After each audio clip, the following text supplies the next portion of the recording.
They never went on strike about permission. They never surveyed those that were not on the calendar. They worked 10 days a week. They were only paid for 5. They worked, and they died.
I would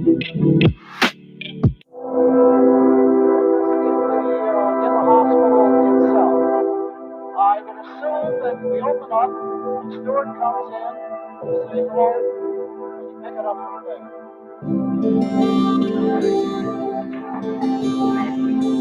Well, the problem here is this room has been absent for 30 hours. Thursday and Friday last weekend.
He was very kind. He would say that he would give me a letter.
Opportunity to influence the outcome of this election.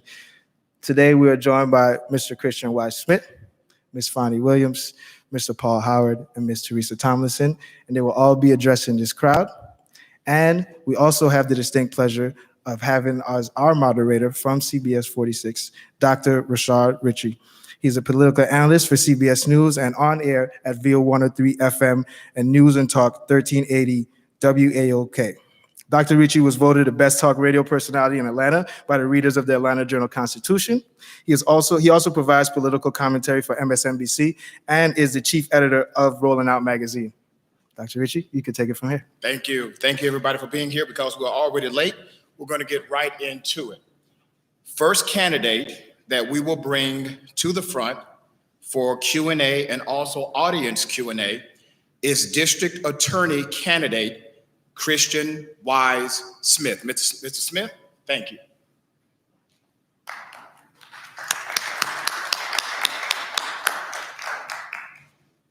The rules go as follows. I will ask questions for roughly 10 minutes of each candidate, and then we will open it up to the floor. The floor will ask questions, roughly 10 to 15 minutes. The microphones that are behind me, please make sure you grab one of those microphones when you're ready to ask your question.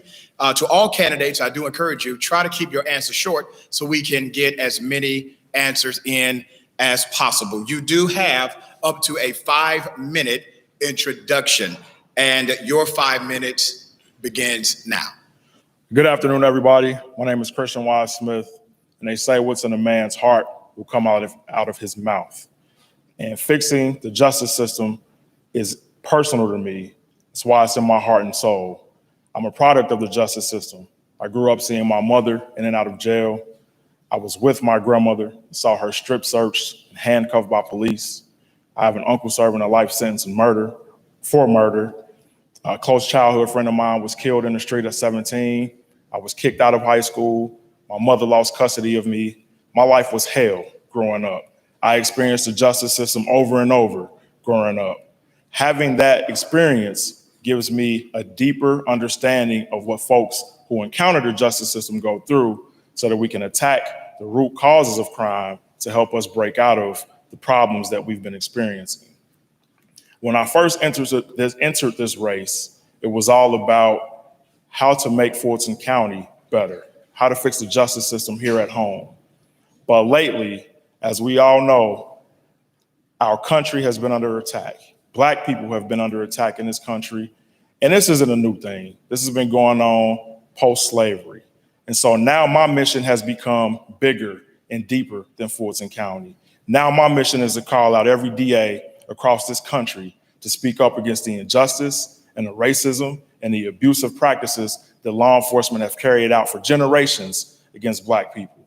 Let's go back to slavery. Once slavery ends, a few years later, laws called Black codes were passed. Black codes were laws that essentially allowed Black people to be criminalized and victimized and murdered and abused simply for being Black.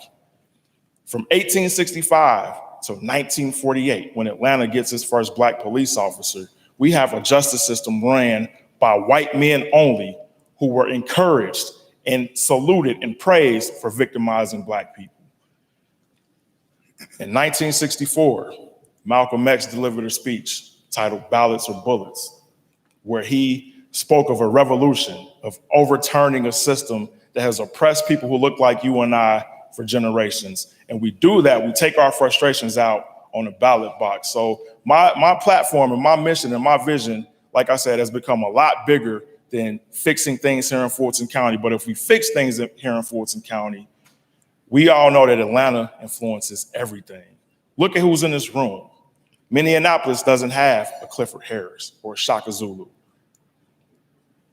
Cleveland, Ohio with Tamir Rice didn't have that. Louisville, Kentucky with Breonna Taylor didn't have that. Think of the influence that we have if we come together collectively in Fulton County to fix our justice system, the rest of the world will follow. So how do we do that here in Fulton County? First, we stop making our system conviction by any means necessary, and we make it people over conviction rates. Right now, we waste so many resources on criminalizing poverty, mental health disabilities, and substance addiction, where we could be partnering with community resource providers to get treatment and services, and by providing people with opportunities to break out of the system. Sitting over there to my right, your left, is DeAndre Wynn, CEO of Twice as Nice AV Solutions. DeAndre has agreed to partner with me to create a 20-week-long intern or diversion program where first offenders, nonviolent charges will go through it for 20 weeks, where they will be taught a job skill. At the end of that 20 weeks, he has agreed to offer jobs. That's how we break people out of the system, is by providing opportunities. I also have another partnership ready to go, and my plan is to have 10 in place my first year in office. The time is now. I'm calling all of you out. If you want to see our system change, it's time to vote progressive. I am the first Black man candidate in the history of Georgia to run a progressive campaign for district attorney. I'm the first Black man to run for DA to say we need to end cash bail. The cash bail system has disproportionately discriminated against Black and brown communities by keeping poor and minorities locked up simply for not being able to buy their freedom. We need to correct the wrongs of the war on drugs that we all know destroyed the Black community. I'm at 5 minutes. I can keep going? I just want to let you know. Few more quick points. In '86, Congress passed laws that mandated a 5-year minimum sentence for 5 grams of crack cocaine. It took 100 or 500 grams of powder cocaine to get that same minimum 5-year sentence. We all know crack was primarily used and sold in the Black community. Powder cocaine primarily used and sold in communities, white communities and communities with money. For years, for generations, the justice system has never been a level playing field for people who look like you and I, for minorities, for poor people. My platform, my campaign is about leveling the playing field by bringing true justice back to the justice system, by providing opportunities to break us out of crimes and repeat offense, and by being progressive and bold and making it clear on where I stand on every issue. I could talk more, but I know I'm over time, so I'll answer whatever questions you have. Thank you all for listening to me talk. Thank you. Let me piggyback on something you said about diversion programs. When I was 17, I caught a felony. And on Glenwood Road in DeKalb County, that felony landed me in DeKalb County Jail. I was given first offender status, 5 years probation, 1 year to serve. That first offender saved me from ever having a felony conviction on my record.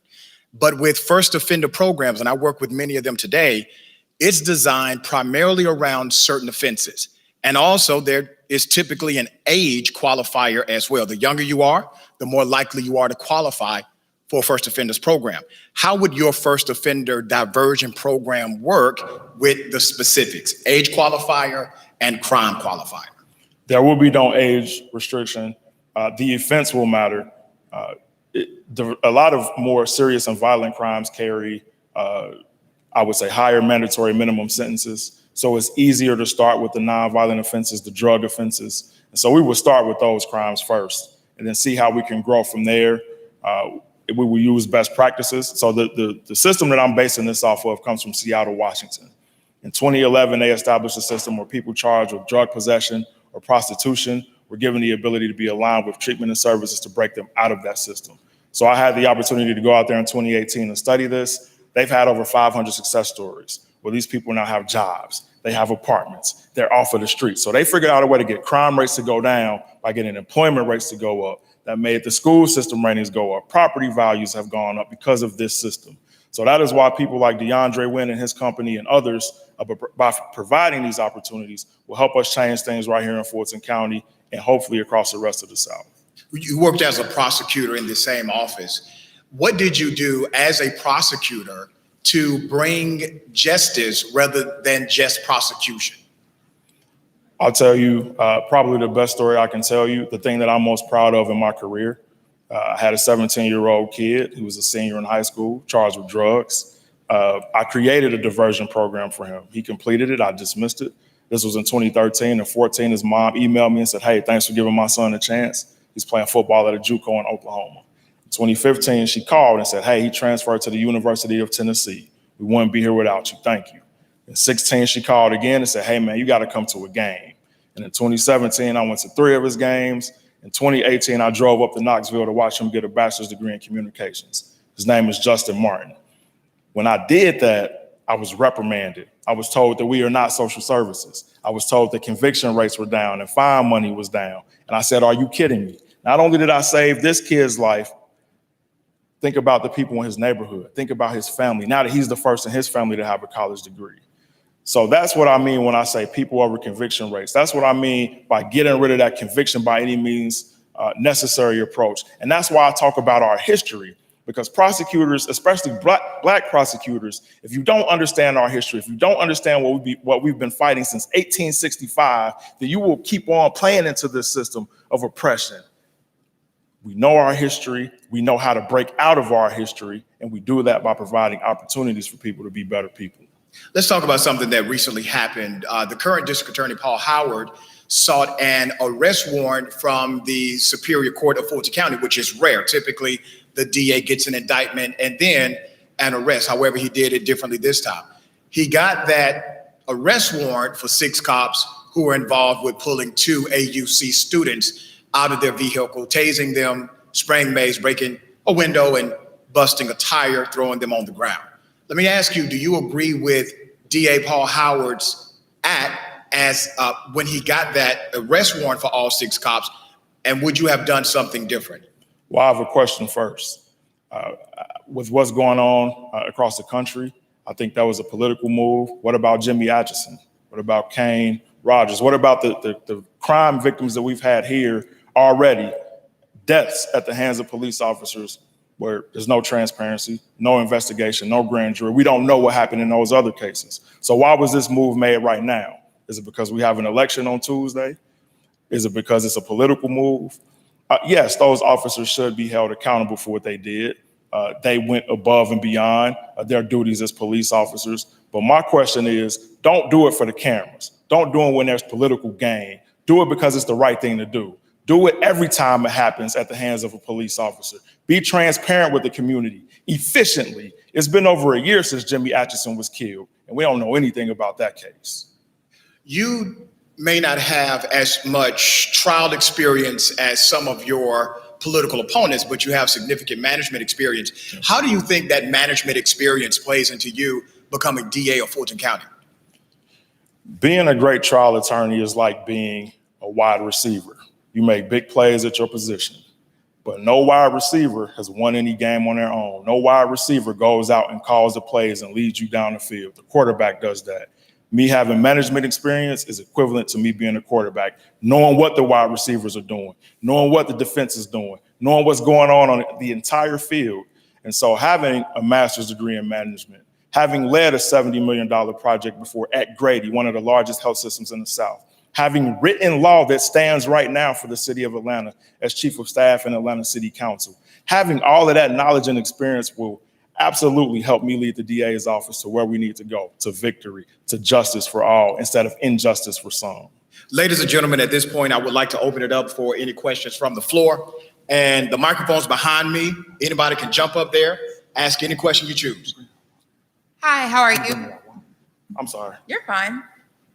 My name is Mary Pat Hector, and you mentioned cases like Jimmy Atchison, Oscar Kane, and others that we've lost due to police brutality and misconduct here in the city of Atlanta.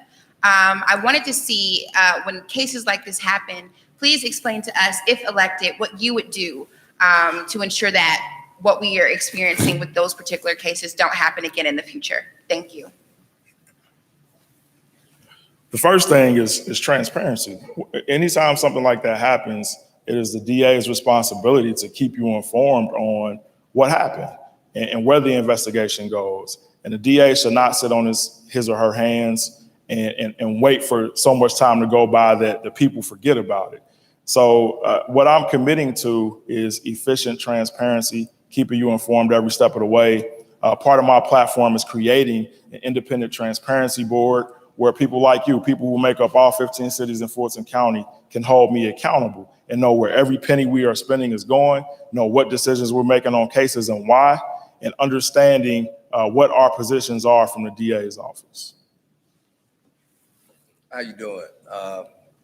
Great to hear you speak. Great to hear your position. And I heard you say that we have, as a city, we have to get away from convictions by any means.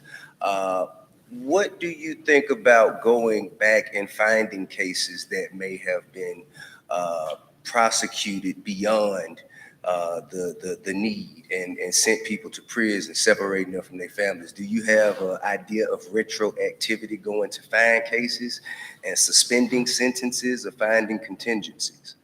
Absolutely. So I'll talk about the death penalty first. So I don't agree with the death penalty, and I'll never seek the death penalty. I think throughout history, we have seen many instances where it's wrong. It was found out to be wrong, where DNA evidence exonerated people. But in cases like that, it's often too late once you find out after the fact. And so with every case, if there is an issue brought to our attention where we have potentially got it wrong, we will go back and investigate all of those and do everything in our power to make sure we do it right.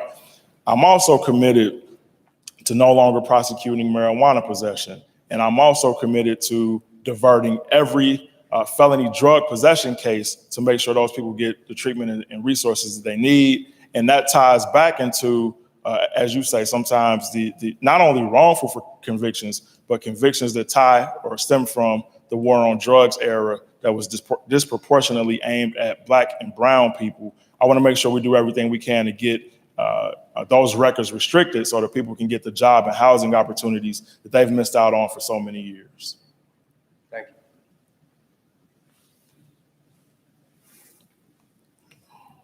you.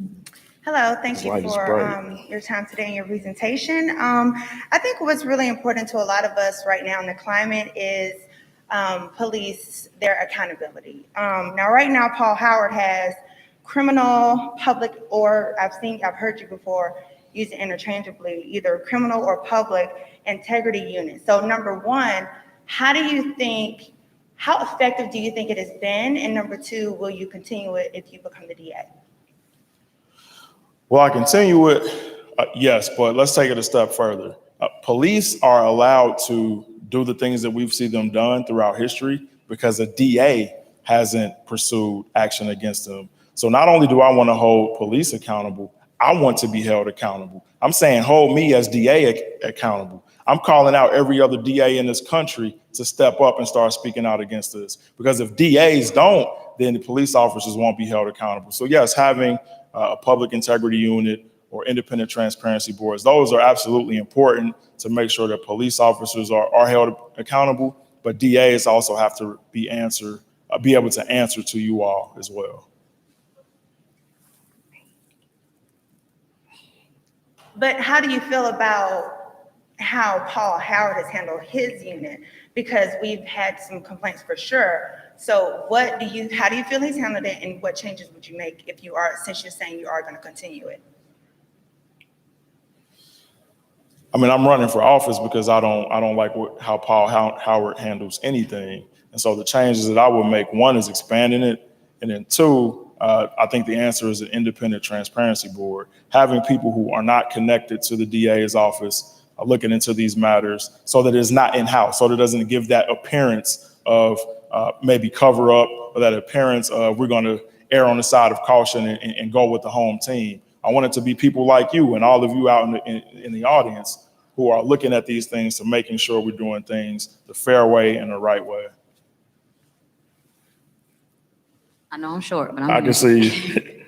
All right, so piggybacking on her comment as far as holding police officers accountable, when it comes down to finding out these police officers and the brutality that they're having on our people, we see the records that come out and it shows, well, back in 2000, blah, blah, blah, they've had these many accounts of doing these type of offenses to our people. Is there a way that we can go about, kind of like how we do credit checks for us? Is it a way that you can go through the police system or for the police to see reports to making sure that we're cracking down on people that are repeated offenders? I mean, when it comes down to us being arrested, once we get arrested for one thing, it's like, okay, you're a repeat offender, so therefore you get a different judgment. So with police officers, like what happened with George Floyd, he had 12 different, correct me if I'm wrong, different accounts that he had against people. Is there any way that we can change that where people don't just keep sliding, they get a slap on the wrist, so it doesn't end up into a death? So the city of New York a few years ago had some sort of a public integrity unit that monitored those type of things, where if a complaint was ever filed against an officer, it stayed in their record permanently. If an investigation was done and it was found to be a valid complaint. And so my process will be having a conversation with all police chiefs in Fulton County to establish that type of system where we are tracking any officer offenses, making sure an investigation is done and make sure that they are valid complaints, and if so, that they do stay in officers' files so that we, the public, can always be informed and educated on what type of officers that we're dealing with. And then if those complaints continue to escalate, then we know we need to take further action, whether it's suspension or termination against those officers. That's mine. How you doing, brother? Hey, how you doing, sir? As a protester organizer, we mobilize around Black Death, like Jimmy Atchison, right? Would you be willing to go back through those cases and prosecute officers, as well as we see the police are abusing us and committing crimes in the streets right now?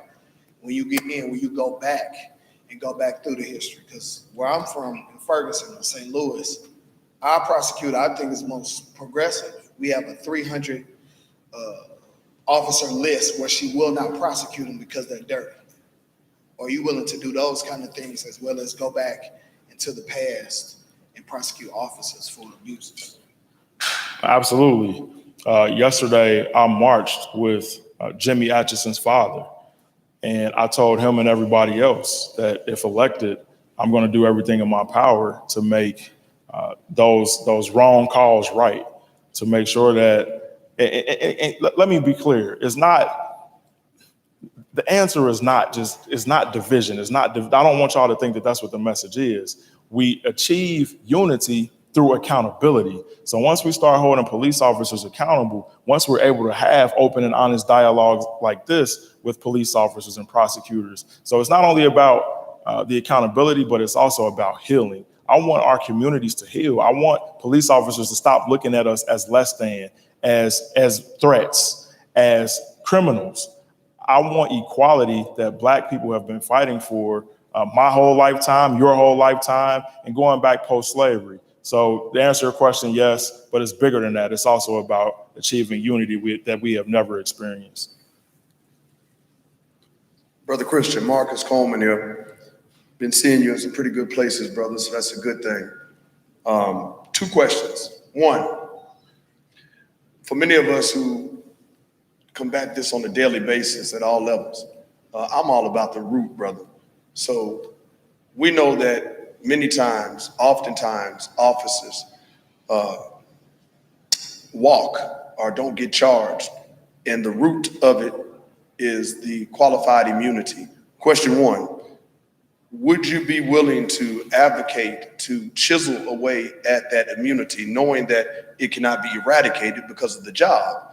But when an officer simply is able to say he feared for his life, it is impossible to prove or disprove that. So I would like to know your position on chiseling away or restructuring the immunity. Last question. Many colleagues are here. We worked very hard and got grand jury reform recently here in Georgia, but we feel it is still not enough. How do you feel about the current statute of grand jury reform, and what would you do to change it? So in answer to your first question, we absolutely need to chisel away a qualified immunity. And that's why I gave that history lesson at the beginning. I think if people understand, we could go back even further, but I think 1865 is a great place to start, because that was the first time a law post-slavery was put into place that, I'm sorry? I said we could go back to 1619. Yeah, I mean, that's why I'm like, we could go back. I mean, 1619, we could talk about marijuana with that year. But anyway, but black codes, that's when we started really seeing police officers being able to abuse minorities the way that they continue to do now. And so no longer being able to hide behind qualified immunity, no longer being able to hide behind that good old boy system or that mentality of knowing that they can commit these offenses and not be checked. It starts with the DA, and it starts with calling out these actions that officers take. And being vocal about chiseling away at qualified immunity. And I'm sorry, what was your question about the grand jury? The recent grand jury reform, how do you feel about it? Many of us were happy that it happened, but feel like it needs more teeth. How do you feel about it, and what would you do differently with it? I think that grand juries now, Specifically related to officers. to officers. So again, I think that falls back on the DA, making sure that those cases even get presented to grand juries. Because if the DAs don't take the action to present those cases, then the grand jury can't say, hey, give it to me myself. The DA has to prepare it to be presented to grand jury. And I think, again, going back throughout history, there's been this mentality of protecting officers from wrongdoing. I don't know if it's because of qualified immunity. I don't know if it's because of the racism that's ingrained in our DNA as a country. But I think having a DA willing to do that, saying, hey, officer, if you go above and beyond your duty, if you victimize or criminalize somebody, we're going to make sure that this goes to grand jury to try to get this indicted. One person. There's a societal response. There's a societal response right now because there are two sets of rules. There's rules for us, and then there are rules for cops. Grand jury reform in particular, because I worked on that myself. Basically, if a cop is accused, the cop gets to go directly to that grand jury and give a narrative without the benefit of having anybody basically rebut what the narrative is. I can't do that. Marcus can't do that. That's why you see the societal response right now. It's not only because bad cops do bad things. It's because when they do, there's a different set of rules for them. Would you support grand jury reform that would eliminate their ability to approach a grand jury in a way that a regular U.S. citizen could not? Absolutely.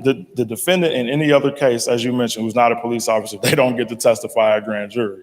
So there should be no special privileges for police officers to continue to do so. And that's why I was making it the point in that last question, that it's incumbent upon the DAs to make sure that these get presented the right way. And yes, I absolutely wholeheartedly support that police officer should not be there testifying at grand jury. Thank you. How you doing? Good, how you doing? When it comes to police accountability, we saw that Officer Chauvin had more than 17 complaints filed against him over his 17-year career. Can you commit to making those complaints public record to the entire community?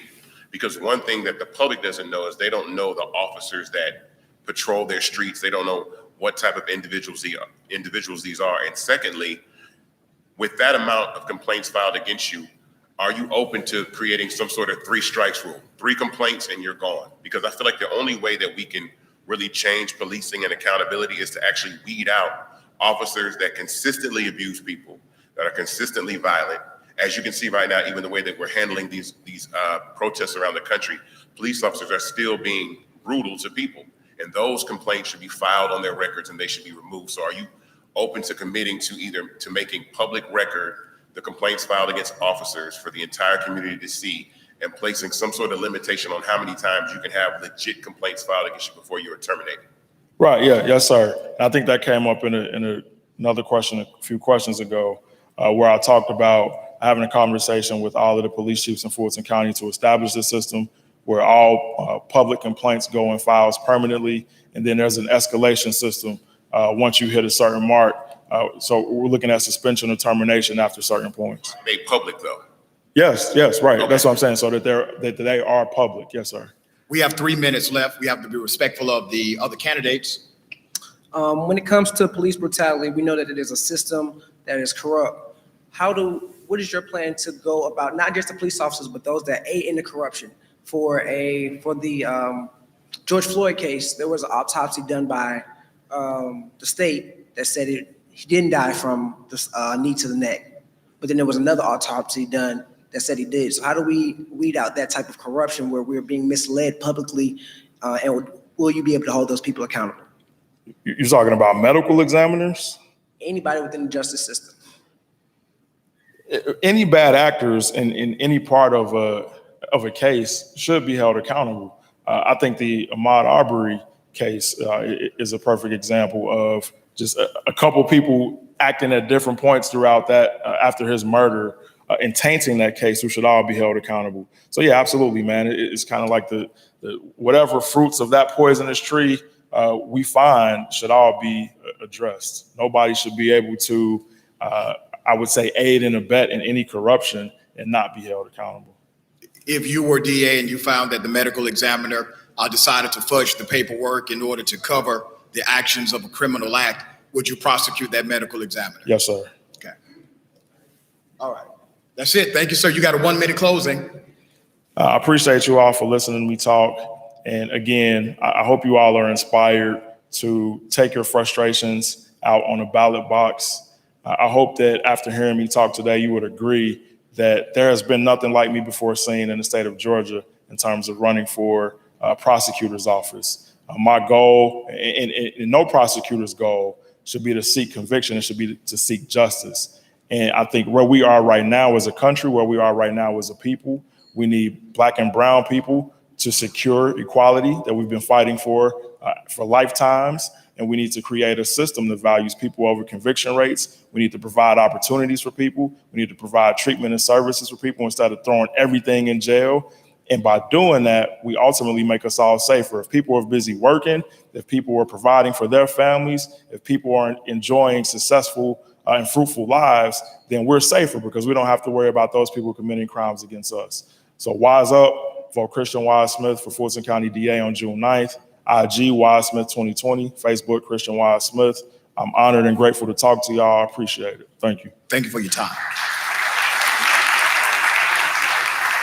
Because we are running behind on time, I'm not going to pause for a 5 to 7 minute break. I will bring up the next candidate, Fani Willis, District Attorney candidate.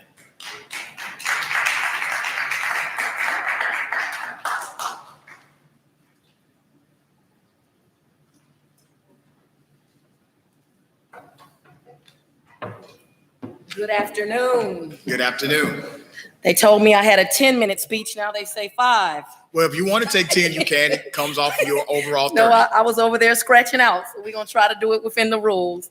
I'm here to tell you why June 9th, 2020 matters in terms of the district attorney's race. I'm here today to just openly and blatantly ask for your support and ask for your vote. In this election, we can change the way justice is done. And we have a real chance to change the way justice is done.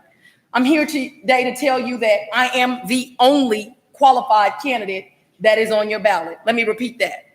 I am the only qualified candidate that is on your ballot. One is not qualified because although I have admired him and watched him and thinks that he has excellent ideas, he simply does not have the experience it takes to do one of the most difficult and most important jobs in this county. The other is not qualified because they lack integrity.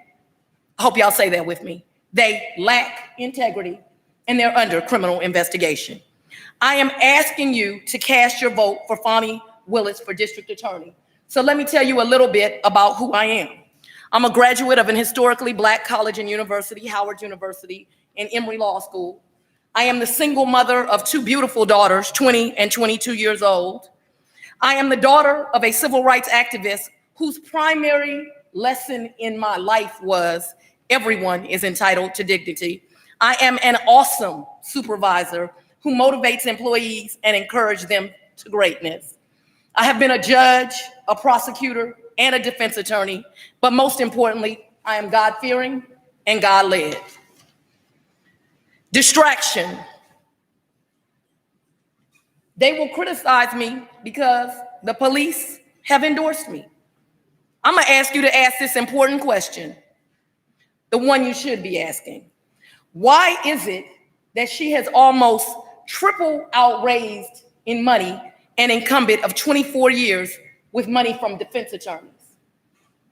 Why is it that she is the one that is endorsed by Voter Pro-Choice, the police, and Georgia Association of Black Women Attorneys, and 20 elected officials?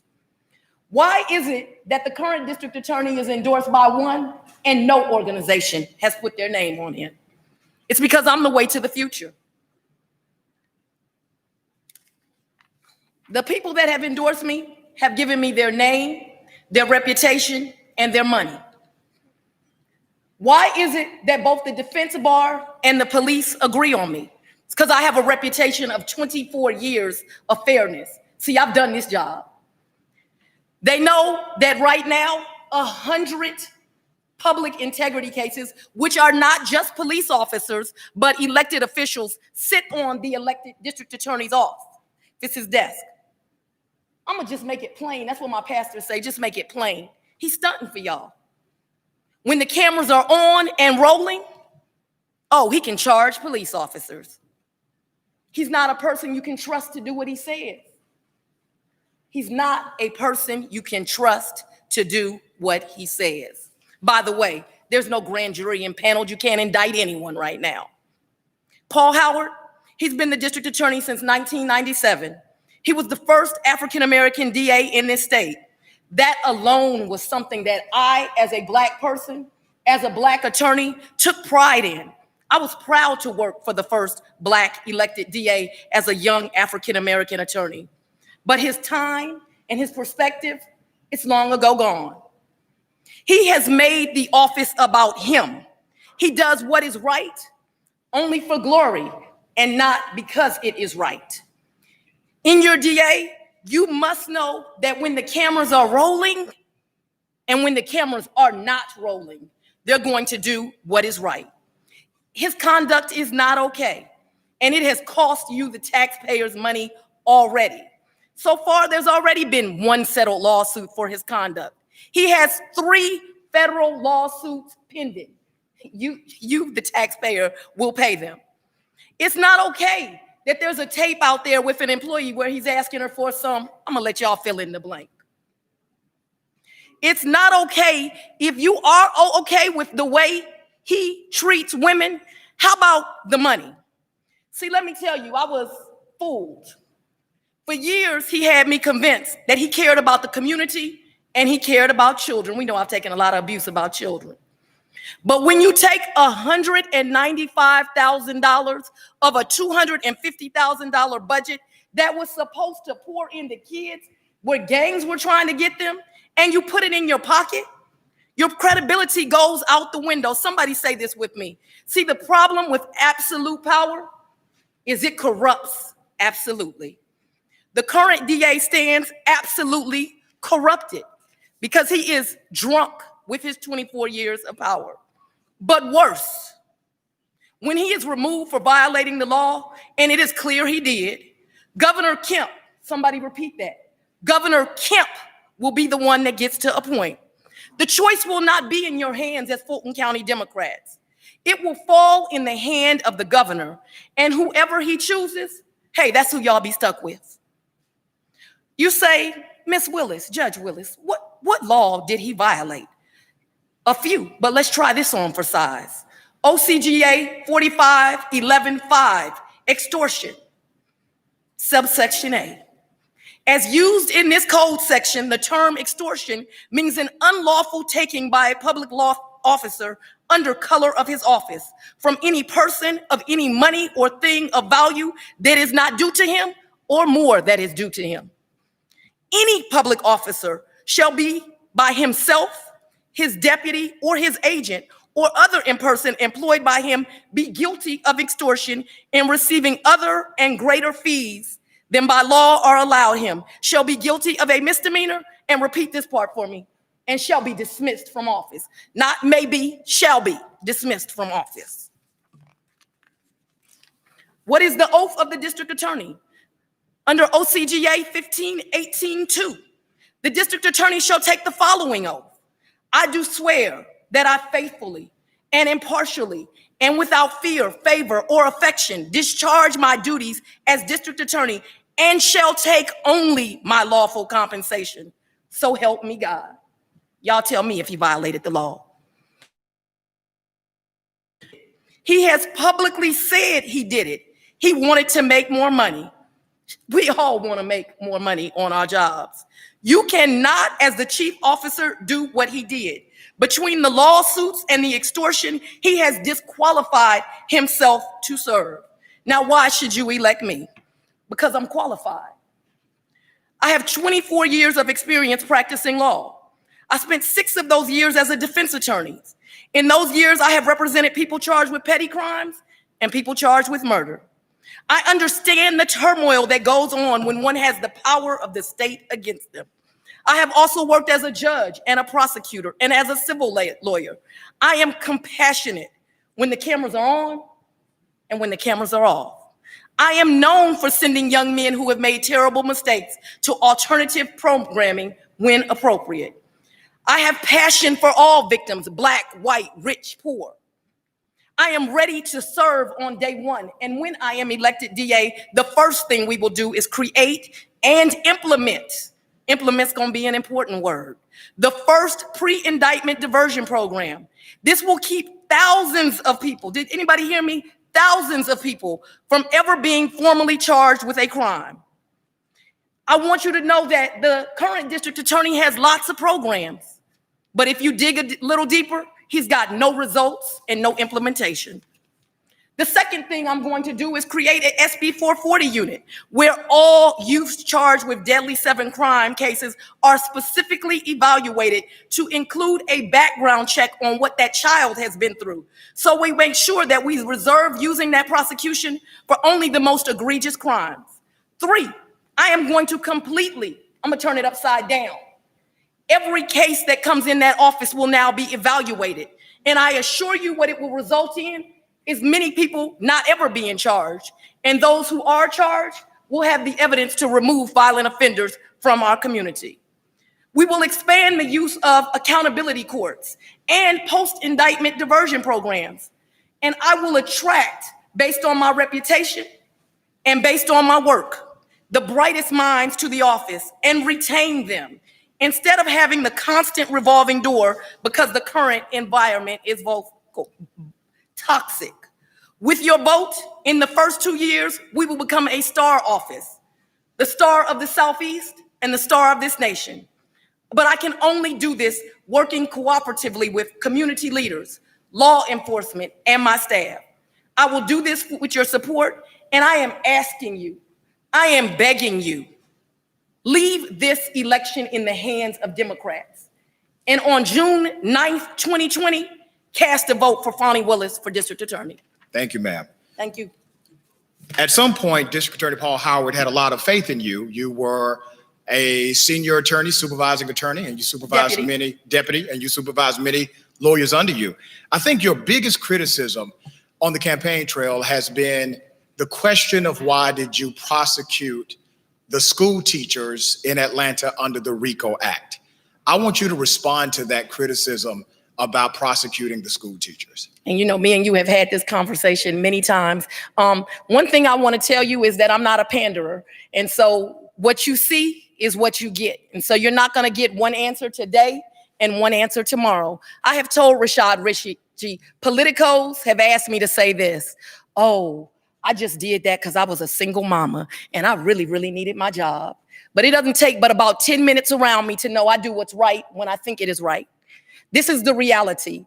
Most Black children are not going to make it out of poverty, no offense, but because they become rappers. Most of them ain't gonna get to do it. Most of them are not going to make it out of poverty because they become NBA players, which is my favorite sport, or NFL players, or hockey players, or anything else. Most of them will only make it out via education. And so what I did was represent children. I have been criticized for it, but I have stuck with those people that were in the Black middle class that came to me and said, well, excuse me, but them children were never gonna be anyway. I tell them they're wrong, and that with the right opportunity, they can achieve anything.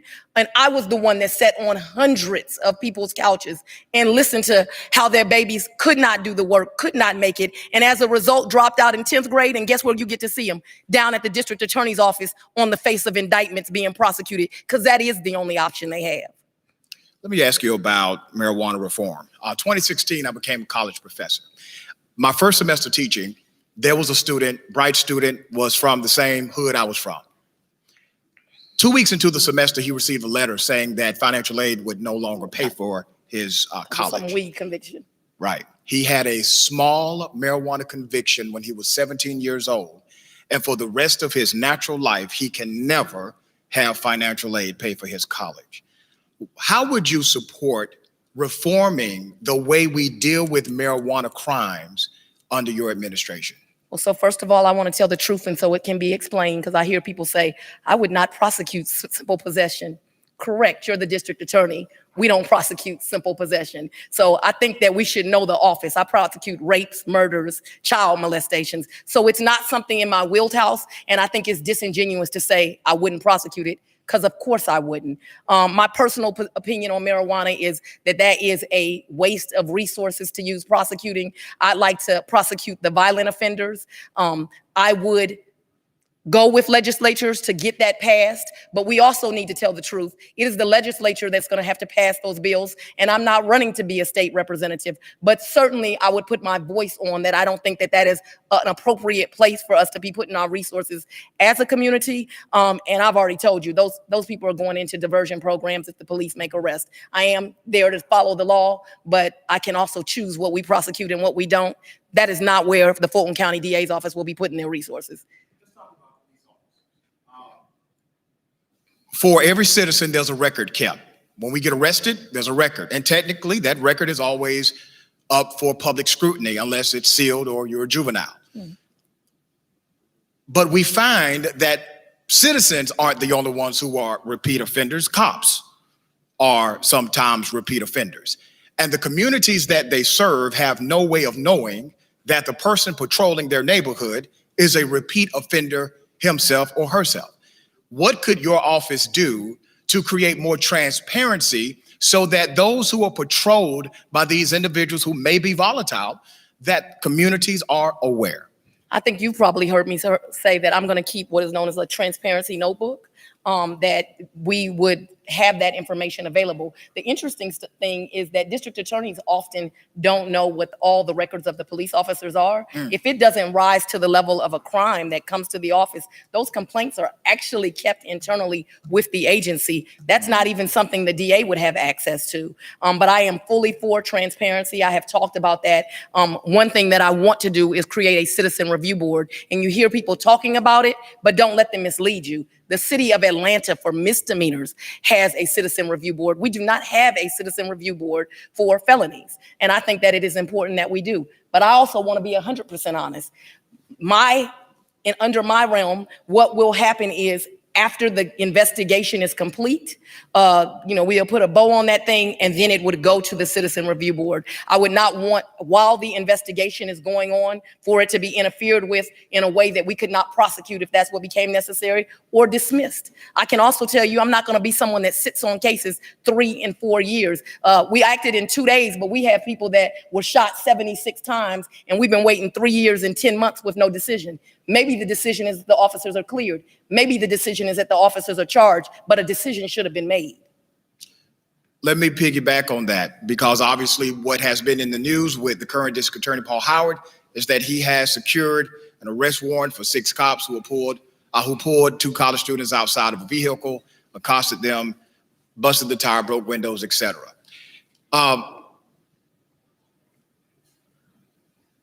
Do you agree that the cops should have been held criminally liable? I know you think it was a political move, so I'm not going to ask you that. But generally, if you were a prosecutor, you saw the information and you saw that body cam footage, would you have went the regular route of indictment for any of these police officers involved? If we evaluate, I can't run on a platform of I'm not going to charge Johnny or Khalid or Chris without investigating, and the same not be true for the officers. I have watched that cam. I think that it is rising to the level of criminal activity, but you have to ask yourself, when someone does procedure improperly, are they trying to help them? Because it doesn't work when you do it improperly. Things get reversed when you do it improperly, and there is a procedure that has to be followed. So I'm going to follow that procedure when it is you or me, and I'm going to follow that procedure when it's with the police, because I'm not going to do all the work for it not to go anywhere. Thank you. I want to open it up to the floor. Any questions?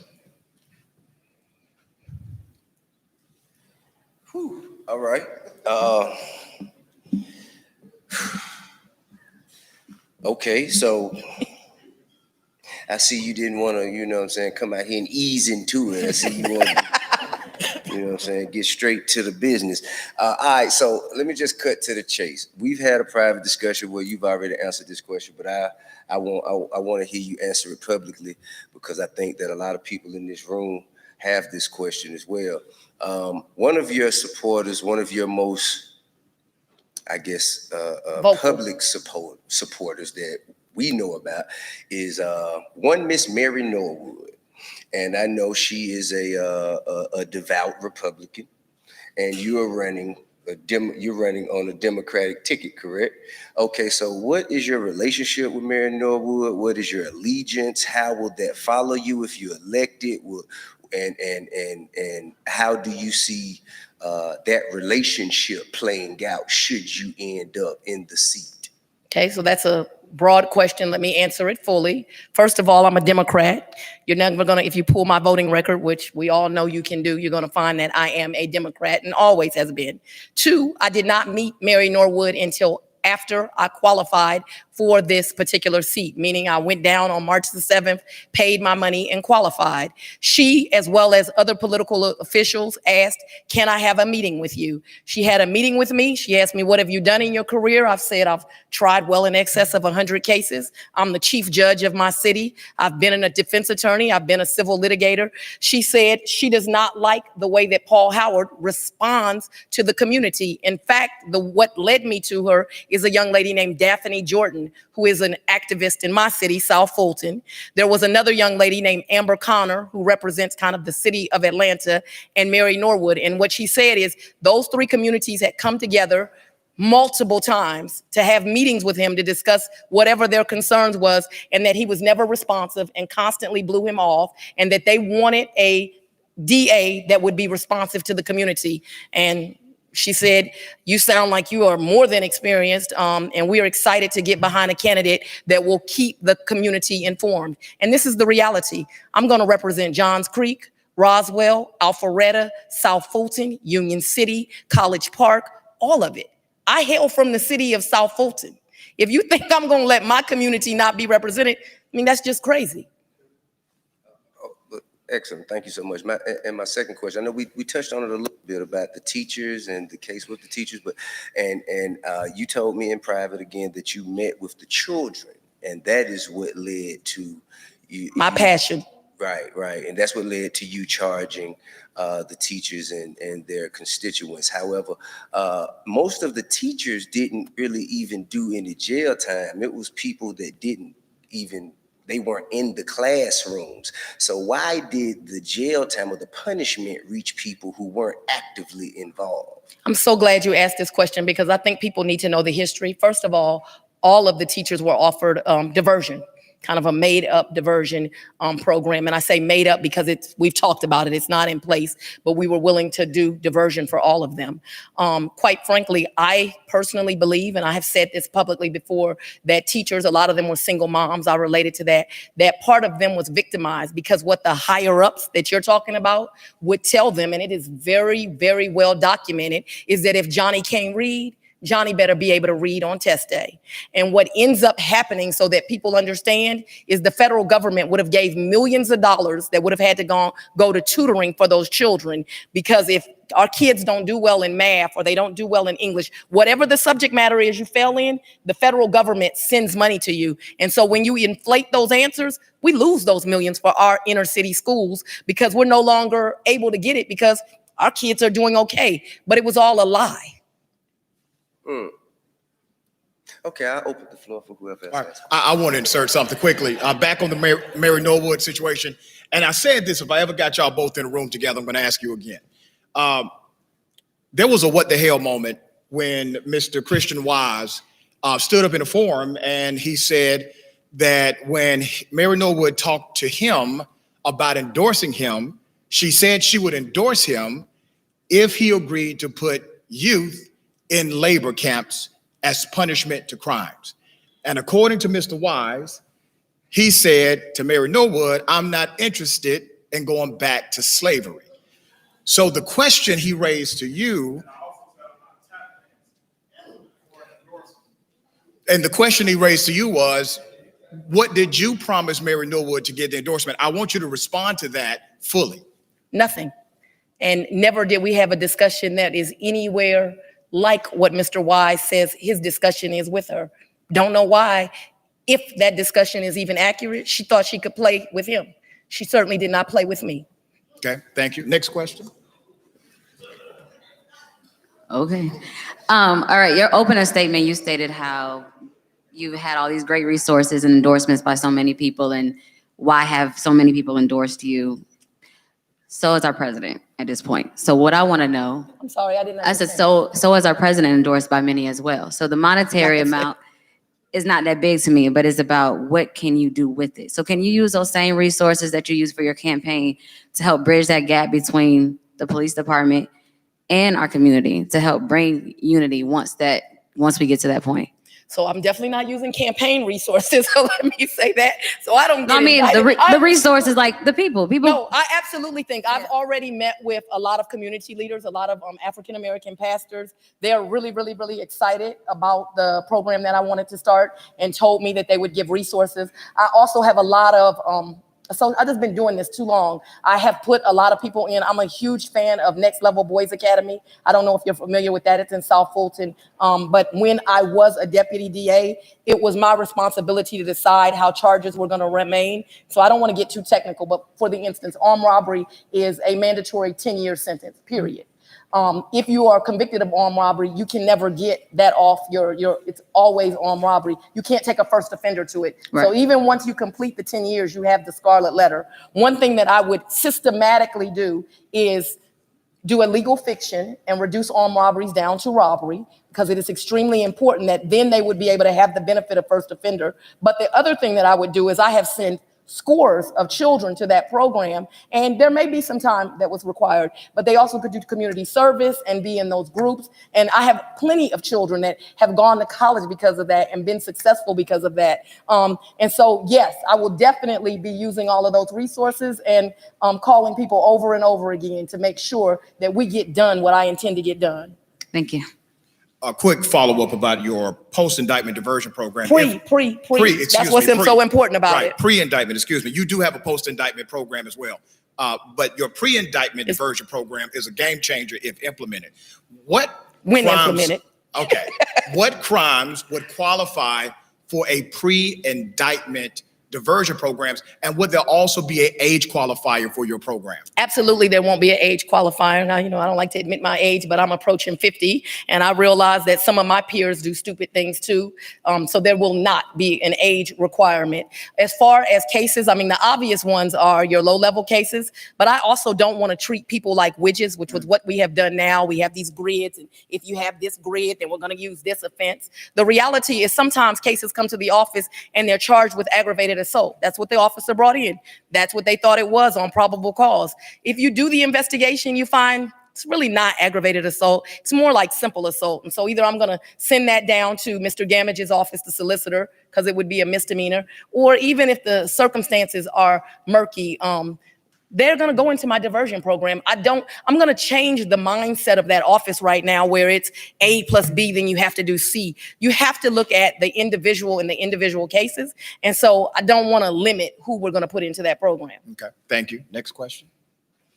We'll go to this side. Go ahead, brother. How you doing, sister? Yes. You said some stuff. I know you registered as a Democrat. I vote as a Democrat every single time. But it sounds real Republican-like. And so let me explain. When you said that Governor Kemp point, you said y'all, not we. I'm sorry, what? You said y'all is gonna get a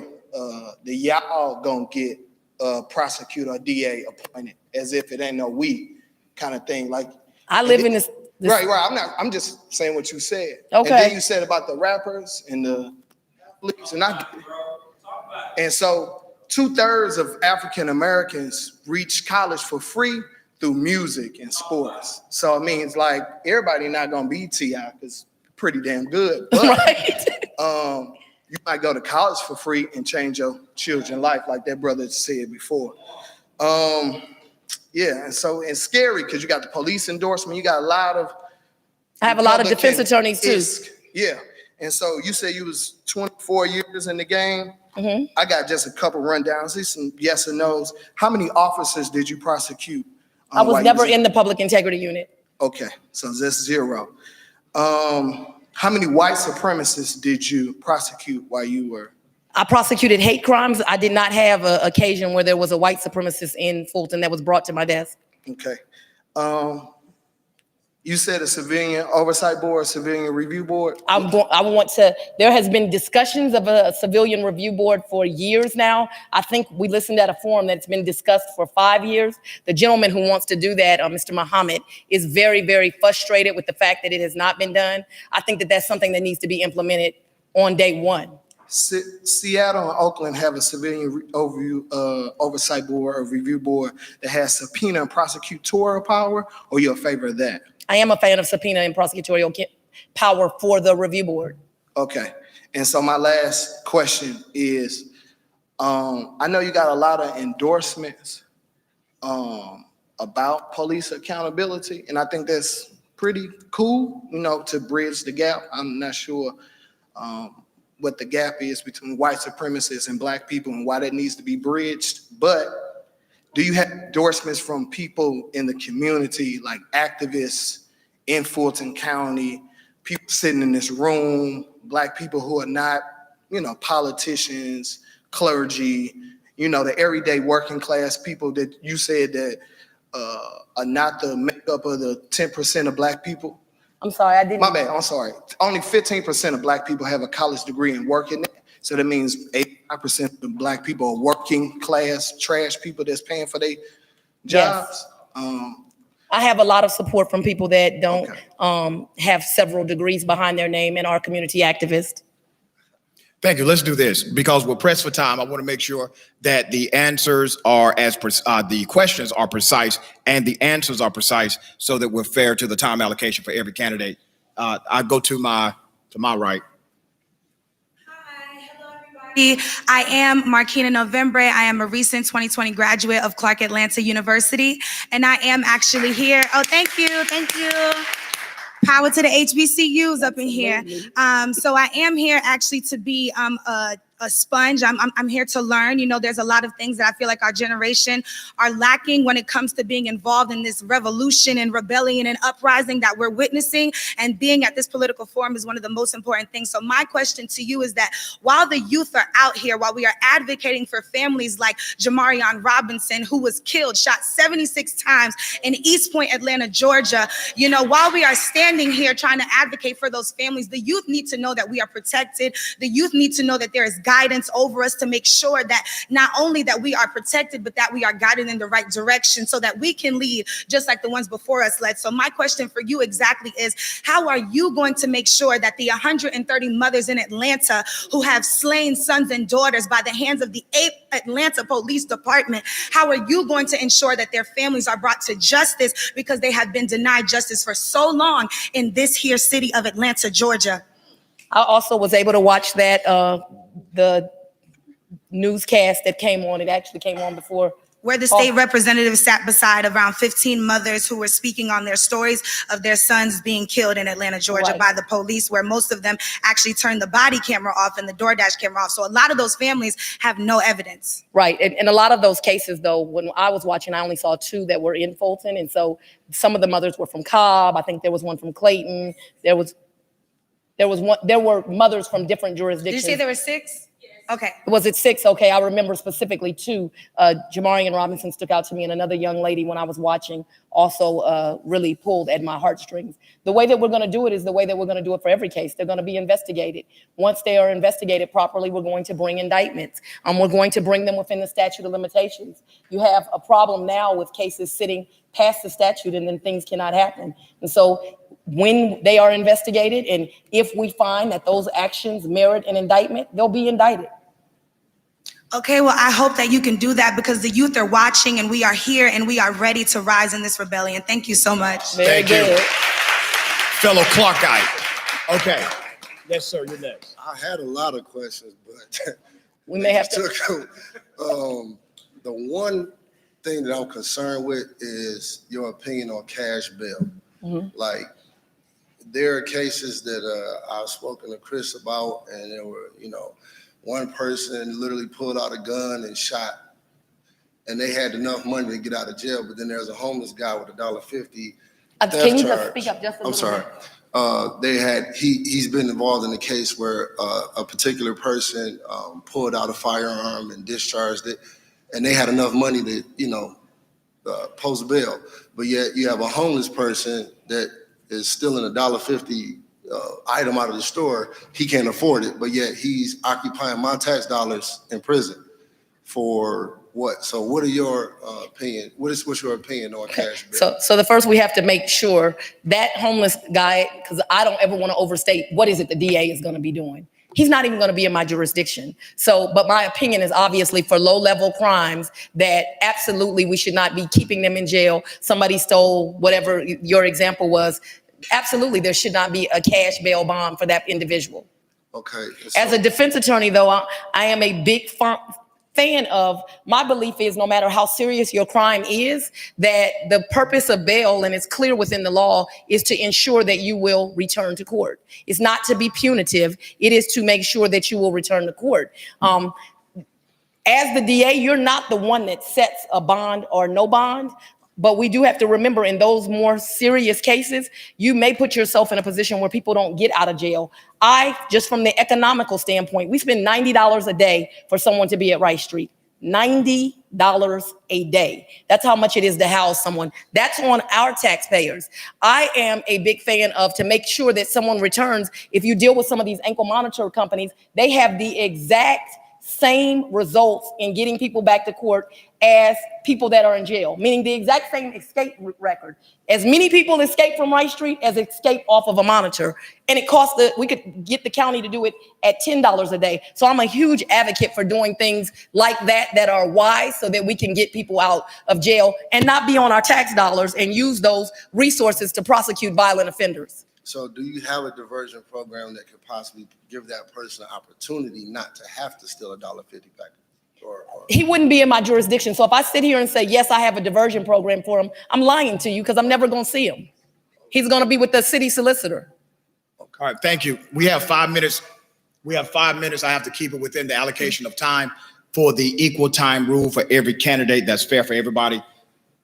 Yesterday, the police chief stated on the news that Paul Howard had 17 cases of excessive force between 2015 and 2019 sitting on his desk. Talk about it. If you are elected, if those crimes aren't out of a time statute, would you be committed to prosecuting those cases? Once I investigate them, I don't know what those 17 cases are, but certainly if the facts made out that they did whatever they were accused of doing, absolutely. That's one of the things I said earlier. I'm not going to sit those cases, like all cases, especially cases where someone is hurt, they have to be properly investigated. But a police officer to me is no different than a citizen. Just like I'm going to properly investigate Tom, and I'm not going to bring an indictment until we know that he has met the elements of the crime. The same is true for the police. But there's no distinction in my mind. If they did it, then we're going to indict them. Thank you. Madam. How you doing? I go by the name Char Bates. I'm a community advocate as well as mentor. I have a question. Atlanta is currently the mecca of entertainment. People come from all over the world to do music here. Currently, Kemp and his gang task force is going to be able to place the RICO law on record labels. And for anybody that doesn't know, that means, you know how you have the TNG and different things where all the people from that group, that means if one person does something, they can prosecute everybody that's claiming that one name, even if it's just from IG. So are you going to be supporting Kemp's task force? Because it seems like it's a fight against minorities, and we already have a war against citizens from police. And so that's going to be turning them into even a higher level of terrorists. So are you going to be supporting that? Can we count on you to protect our communities? You can. I mean, I'm wondering too. I'm going to be protecting all of the communities, yes. And of course, I'm going to be protecting my own community from being prosecuted. The most powerful thing to me that a prosecutor has is not the ability to charge, but the ability not to charge. So what do we know? We know that the legislature drafts laws. A reality, I told this to T.I. in the room the other day, is that we don't want to admit it, but this is still a Republican state, and they may have enough votes to get that law passed. Whether every Democrat votes against it, it may still get passed. My power will come in looking at the case when it's brought to me and deciding whether to use that statute, because I don't have to use it. And so what I can commit to you is that, yes, I will advocate for things that benefit our community, but even if it's on the books, because it's probably going to be on the books, is not a tool that I will use in my arsenal. I hope that answered your question. But do you support it? Do I support what? Do you support the gang task force that's currently about to be put in, that they're currently trying to put in place in Georgia? Do you or do you not support it? Are you able to answer that yes or no? I do not support a gang task force, but I do know that gangs are a huge problem in our community, and it is something that we're going to have to deal with.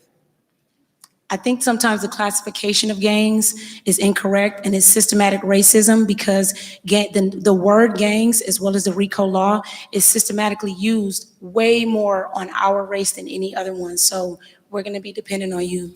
Yeah, and let me do a follow-up on that. Obviously, the gang laws in Georgia, they have been loosely defined. There's no real, true, specific language about what it takes to be a gang member. And if you have loose association with individuals who are gang affiliated, you get charged with a crime just like they do. It's a ridiculous law. Prosecutors are there so that they can see the details. So they can evaluate. That's right. Are you generally supportive of the current gang laws? There are some judges who won't even look at these gang laws because they are adversarial to them. What is your stance on the current gang laws and how they are used to over-criminalize and over-prosecute those who have friends that are still in the hood and in the gang?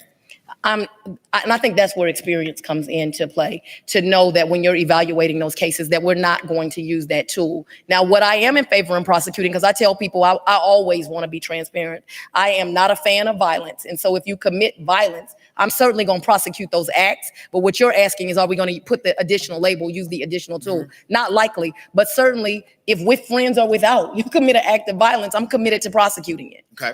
All right, we have time for one more question. Okay. All right, you get the last question of the day. Okay, first thing first, how you doing? I am awesome. Okay, I don't have my voice anymore, but other than that. My name, Nacon Bowman. I just moved to Atlanta exactly 31 days ago. I'm from Milwaukee, Wisconsin.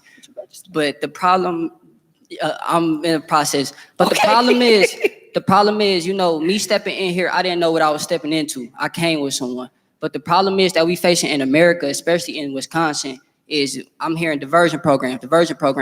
I caught a felony charge when I was 20 years old, a nonviolent one. And I had an open case for 3 years. So, you know, while I'm fighting that case, the streets was knocking hard, you know, because I'm at a crossroad. I'm trying to change my life, you know, it's A or B. So I'm having a reality check with myself, and the court gave me an option, the diversion program. Excellent. But the thing is, are y'all diversion programs are going to help without us black men getting in trouble, doing the program, and then what's next after the program? Because after the program, I'm gonna say it in front of the whole room, the streets was calling my name. And I feel like I'm somebody that's out here every day, what I'm battling, what I'm facing. You know, us as black men, it's just not the killing that's going on. We going through America, not trying to hustle, sell drugs. We trying to do it the right way. That's the problem. And that's the problem I'm still facing. I'm battling a problem where I'm trying to be a successful black man. And what are you guys' diversions going to help the black man in the community? Well, first of all, it does not exist. It is something that will be created. Okay. But one of the programs I am the biggest fan of and that I have utilized often is Next Level, a Boys Academy. And the reason that I am such a fan of that is because it does just what you said. It focuses on young African-American men. Right. And it doesn't just focus for the time period that you're kind of in the intensive part of the program where you're showing up and doing everything. It aligns you with other African-American men in the community so that you can do right.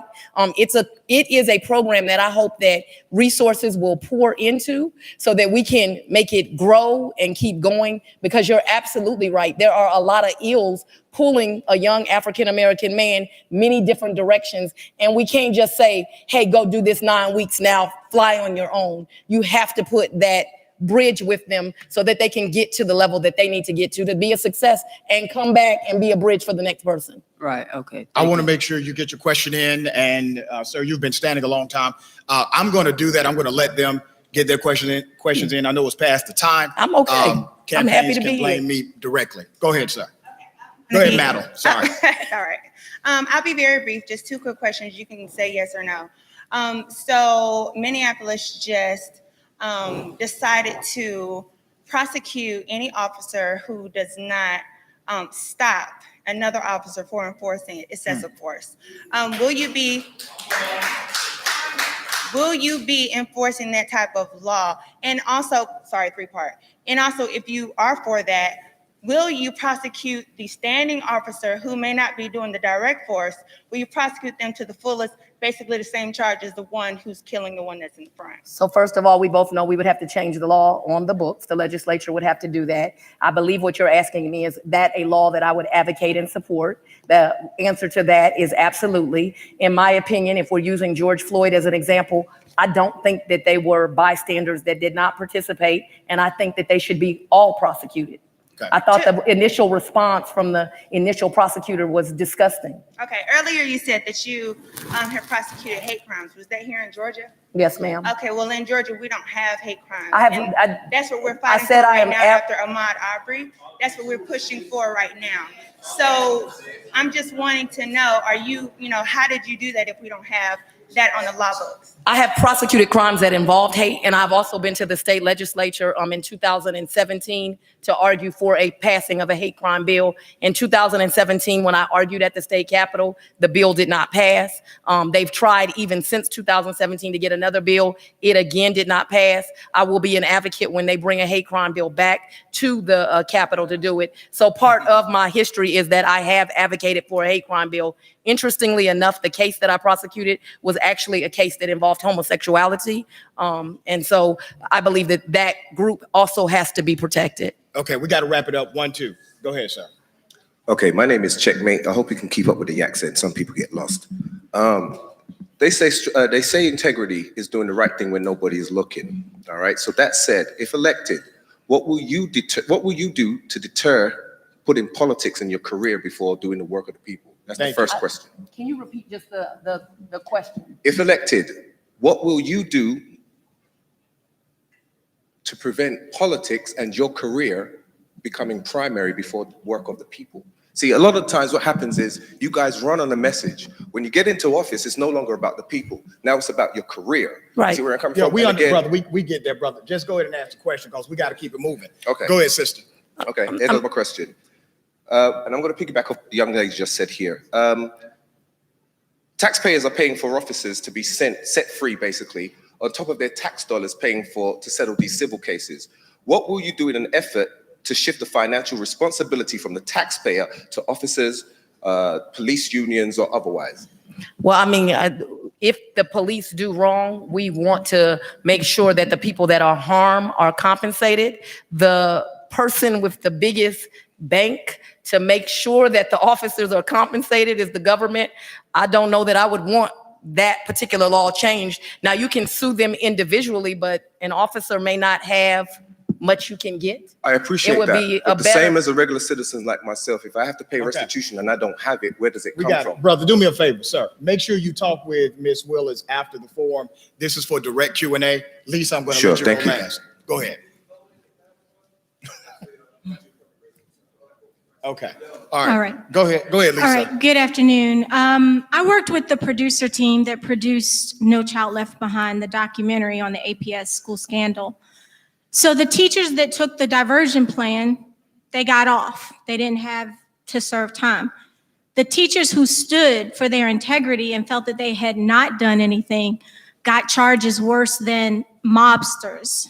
So what I'm trying to understand, since you prosecuted this trial, what made you feel that teachers that were educating children deserve that type of charge criminally? And Thank you. if you watch the, because you did the documentary, I I worked assume. with the team, yes. Well, with Jody Gomes, I know her well. Yes. If you watch the trial, even upon conviction in that case, something happened that has never happened in history. After a jury sat for 8 months and 12 people from our community, 6 white, 6 black, of all different educational outlooks. Some had very high education, some had none. The jury was very diverse. I made sure of that. But even after they sat for 8 months and listened to the evidence, even after conviction and they came back, they were offered diversion again at that point as well. So that should be known. And they convicted, we took 12 people to trial. They convicted 11. And upon conviction, those people were all offered diversion even at that point. But isn't that part of the problem, that if you'll take a plea, even whether you feel like you're guilty or not, you can get off? But if you stand for what you believe and you feel like you have not done anything wrong, they throw the book at you. Well, the book was not thrown at I'm not them. saying in this case, but you're saying that they were given a diversion program again. But some of those teachers were standing on principle that they felt that they had not done anything wrong. And many of them, when you look at that documentary, felt their jobs were on the line. Understood, but you're asking me about a plea in general? I'm just trying to understand the level of charges that you placed on those teachers. They were charged with writing false documents, which was the signing of the test. Some of them got racketeering charges. Right, the broad charge was RICO. For a RICO charge, you have to make out certain crimes, and those were false writings and false statements. That's correct. And you felt that those are the same kind of charges that mobsters get. And I hear that a lot, but the reality is the RICO charge is in 60% of cases used for corporations. But I know that is what I hear people say. It's an inaccurate statement, though. All right, Lisa, we got to roll. I appreciate you, okay? All right, thank you. Ms. Willis, you got 1 minute as your closer.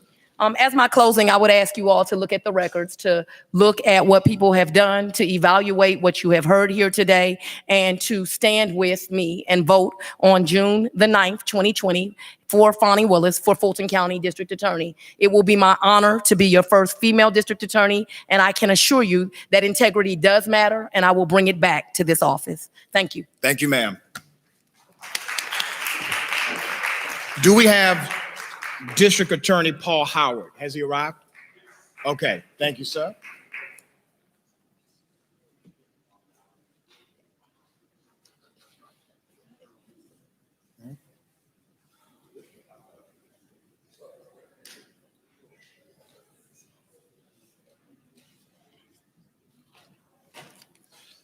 Mr. DA, the rules are as follows. You have 5 minutes to give your introduction. You can take longer than that, but it eats into your overall time.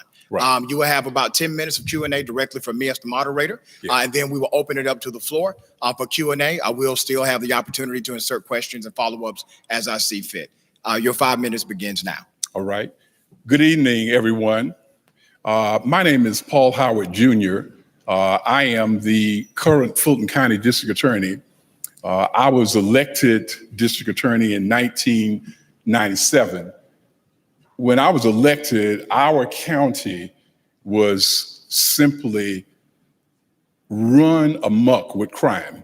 In fact, at that time, the city of Atlanta was known as the murder capital of the South. What I realized is that the violent crime rate would never be reduced unless we elected a district attorney who was dedicated to the goal of reducing violence. And that's what I've done. Since I've been in office, violent crime in Atlanta has dropped by 70%. Overall crime in Atlanta has dropped by 62%. There are now 6 cities in Fulton County that are recognized among the 50 safest cities in the state of Georgia. But today, I would really like to talk about something else because I brought some of my brochures. I'll be glad to pass those out. And you can read about many of the things that we've done in the DA's office, the programs that we've put together, the fact that the jail population has been cut in half since I've been in office from 4,800 to 2,400, saving taxpayers more than $50 million annually. And I'm gonna hopefully, by passing out the brochures, it will give you an opportunity to read about those things. But I would like to spend the remainder of my opening talking about something that the people in my community are talking about today. What they're talking about is the death of George Floyd. Ladies and gentlemen, I think we've reached a tipping point in our country. I think that what people are saying is we are not going to do this again. We're not going to have a unheard of death.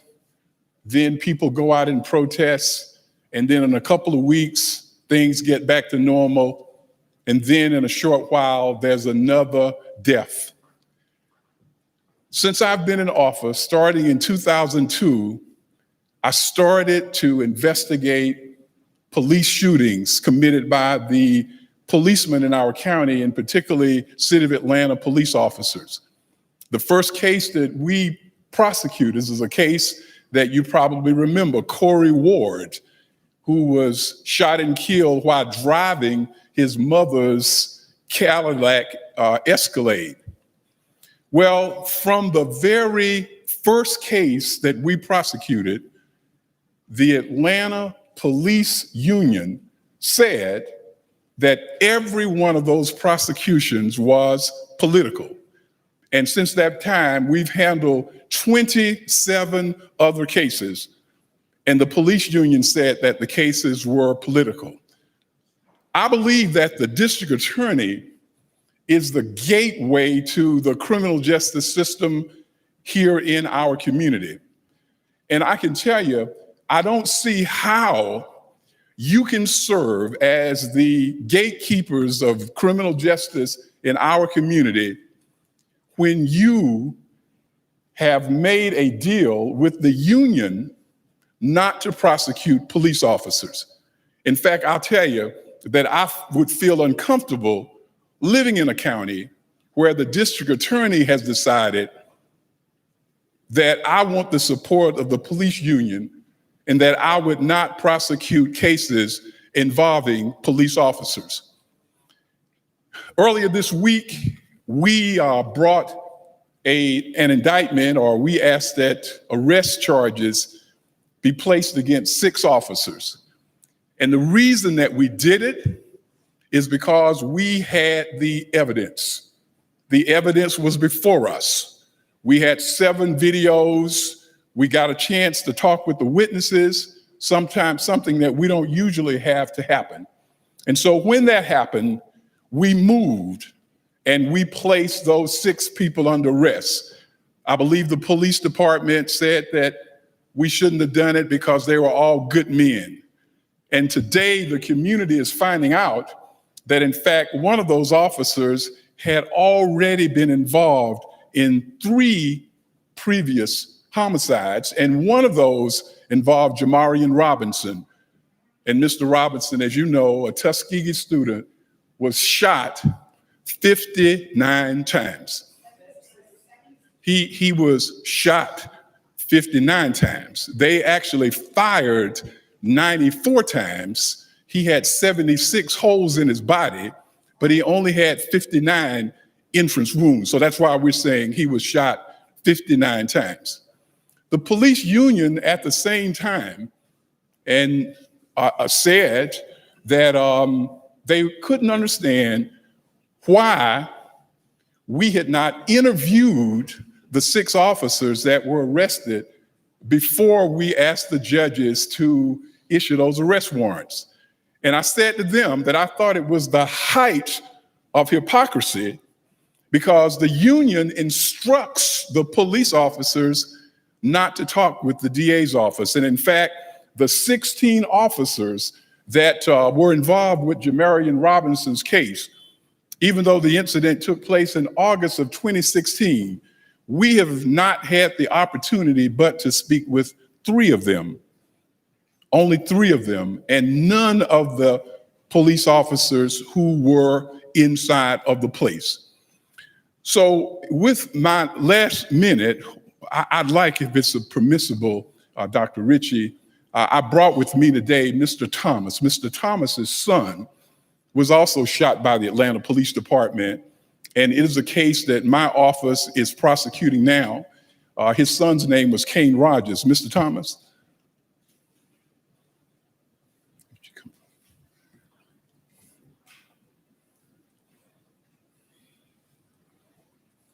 And Mr.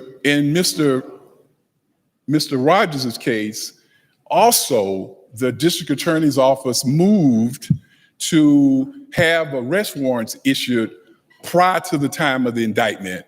In fact, we had asked that arrest warrants be issued some 24 days after the incident took place. And the reason that we were able to do it is because the videotape was there. Mr. Thomas.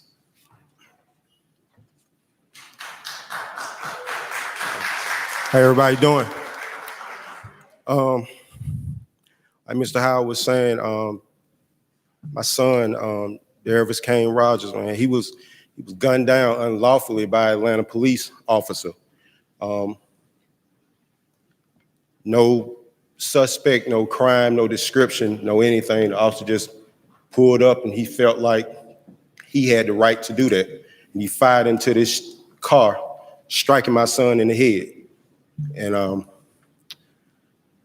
you know, when this first happened, I came to Mr. Howard's office. I actually didn't have an appointment or anything. I just came down there because I didn't know what to do. Because when this happens, you don't exactly know what to do. You don't have any answers. You mostly have questions. So when I walked into Mr. Howard's office, they were actually in a meeting. And I remember like yesterday, Mr. Howard said, "Hey, Dad, I've been expecting you. We in a meeting, but we're going to get rid of this meeting. We're in a meeting with you now." And from day one, Mr. Howard told me that they were going to do everything possible to prosecute this officer. And they did that. With the help of Mr. Howard's office and the Fulton County DA's office and all of the activists in the city, all the different organizations, we did a lot of protesting and campaigning. And along with the Fulton County DA's office, we got it done.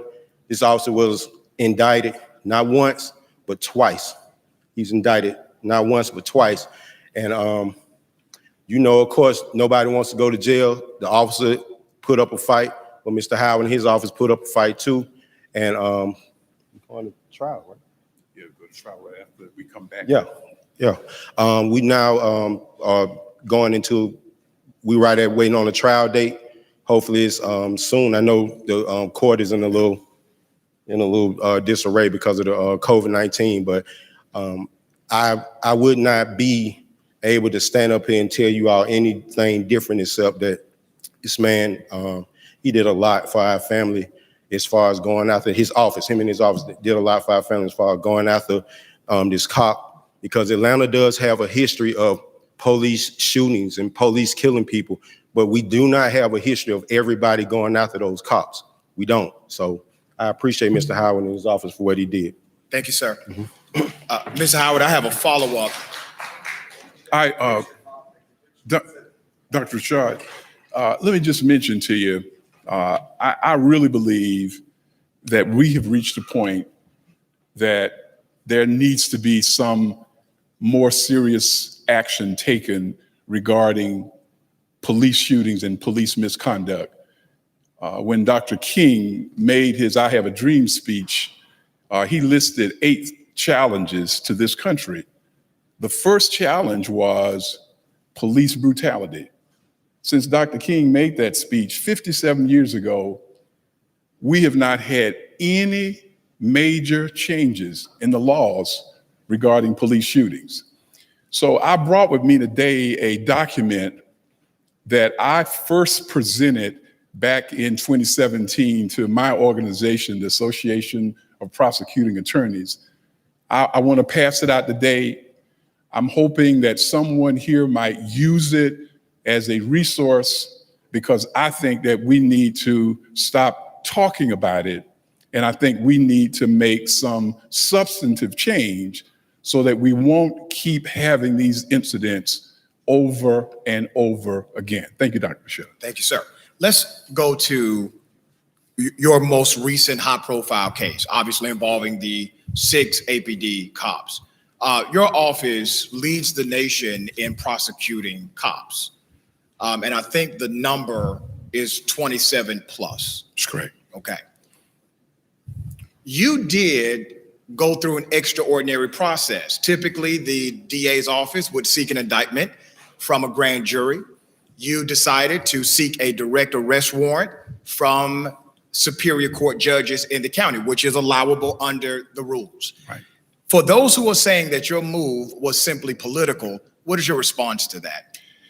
Well, first of all, I would invite people to watch that video, the video of the assault of Mr. Young, Messiah Young, and Mrs. Pilgrim, the young lady from Spelman. I've watched that video probably 12 or 14 times, and I can tell you every time I see it now, I'm still troubled by it. It's hard to imagine that someone would treat any group of young people the way that those police officers treated her on that day. Pulled out of the car, they were tasered, zip-locked, taken to jail, and Ms. Pilgrim was never even charged with anything. And it was clear that the charges that were placed upon Messiah Young were simply contrived charges. And I believe the mayor did the right thing when she ordered them to be dismissed. So when we saw this, as I've said before, we had the videotape provided to us by the police department. We got a chance to interview the witnesses, to look at the physical evidence, which was the car. And incidentally, let me tell you, on the Monday before we sought the charges, I talked with the police chief, Erica Shields. And what she asked me to do is not to charge anyone who was just standing around the incident. And I assured her that we were only asking for arrests for people who were actually involved. But I want to tell you, there was something about this tape that was hugely frightening, because at the end of the tape, as the police officers were walking away, one of the officers asked one of the 6 officers that were involved, he said, "What is going on? What were y'all doing?" That's what he asked. And one of those officers turned to him and said, "They pulled out guns on us." That's what he said. And it was clear from watching that tape that nobody pulled a gun. In fact, the only people who pulled weapons were the Atlanta Police Department. So when we saw that, coupled with the evidence, also based upon our history of having done this twice before, Dr. Ritchie, we made the decision to move forward. And I asked Chief Shields this question: was it political when you got on television and said that what they did was excessive? Was it political when you said, I'm gonna fire you on the spot? Why then is it political when the DA takes some action based upon what the police chief had already identified? Let me ask you this question about that tape. That tape was very disturbing. Do you believe the officer saying that they pulled out guns on us was the initial creation potentially of a setup, a false narrative against the two college students? Well, what I believe from watching that tape, because in addition to that, one of the officers actually submitted a criminal statement, and this is what that statement said. He said that while he was standing there, Mr. Young tried to back over him with his car, and he had to jump out of the way. In fact, he said another police officer had to pull him out of the way. Well, anybody who's seen that tape realizes that Mr. Young was not in any position to try to back over anybody. He was really just trying to save his life. So that, coupled with the statement about the gun, made me believe that if something had been done to those students, that those officers would have said that the students pulled a gun on them, and that was simply not true. Let's talk about the Jamarian Robinson case. At this point, there has been a lot of time. There has been no movement as far as, but there has been movement on other cases, namely this most recent one. Right. What are you able to tell the public about that case, and why the stagnation? Well, let me tell you about Jamarian Robinson, a case that we spend some time every day in our office working on. Case happened on the 5th of August of 2016, happened over in East Point.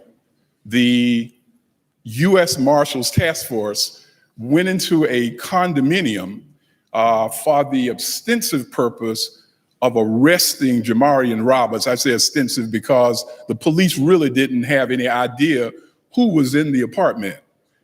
The federal law, their own rules require that before you go in the apartment, you've got to get what? A search warrant. They didn't have a search warrant, and they went into the location. But this is the thing about the federal task force groups. They do not use body cams, and they don't use dash cams. So some of the police officers, for instance, like the MATA police officers at that time, if they had been on regular duty, they would have been required to wear body cams. But because of this federal task force, they required them to remove the body cams. So these officers go in and they fire some 92 times, and then the case is left to the district attorney's office to investigate, and this is what we end up with. As I've mentioned before, there were 16 officers from 8 police departments. 4 of those officers came from the Atlanta Police Department, and we have not been permitted to speak with not one of those officers from Atlanta. But most importantly, we have not had the opportunity to speak with any of the officers who were on the inside of that apartment. We have tried to collect evidence from the federal government, documentary evidence. We asked for permission to talk with these officers, and we became so frustrated that for the first time in my career, in December of 2018, we actually filed a civil lawsuit against the Justice Department, asking them to turn this evidence over to us. And since 2018, what they've been doing is parceling out small parts of the information that we had been asking for years. So while the investigation went on, I was approached by other law enforcement officers, and this is something that's really important. What the other law enforcement officers said is that, Mr. Howard, Jamarian Robinson's case is not an isolated event. That while you're looking at the case, you should look at what the U.S. Marshals Task Force has done in other communities. I was not aware of what they had done in other communities. We started investigating it, and what we discovered is that since 2015, the U.S. Marshals have been responsible for 135 civilian deaths, most of those being African-American men. So we then decided that what we would do at the same time we were tackling the prosecution of Jamarian's case, that we would also focus upon the issue of this problem with the Marshals Task Force. So in February of 2019, we paid a visit to Congressman John Lewis. John Lewis agreed that he would work with our office to start a congressional investigation of the U.S. Marshals. Well, we all know that we did not know at that time that John was ill. And so we spent some time trying to set up several meetings in Atlanta, and we finally decided that we had to move on to someone else. And so we met with Congressman Hank Johnson from the 4th Congressional District, and he agreed to take up the same mantle as John Lewis. So before the virus took place, we were scheduled to, number one, present the Jamarian Robinson case, but number two, what Hank Johnson had planned to do was to hold a series of community meetings to talk about this issue with the U.S. Marshals, because many people in this country believe that the U.S. Marshals, in fact, have a license to kill. So as soon as court resumes, we're hoping that it'll resume on June 12th of this year, that case will be one of the first cases that we will present to a grand jury. Let me ask you about some other elements that are in the news. Right. One of your opponents makes issue with the fact that you are under GBI investigation. Right. And if you are charged, the Right. governor has executive constitutional authority to remove you and appoint another interim DA until an election is set. Right. What do you say to that allegation, first of all, of having extra income illegally? And what do you say to those who believe that possibly the governor would have to appoint another DA if you won? Let me mention the governor appointing someone. This is not the first time since I've been in office that I have had the same kind of rumor with the GBI investigating me. I don't know if you remember, they accused me of taking forfeiture money from a forfeiture account.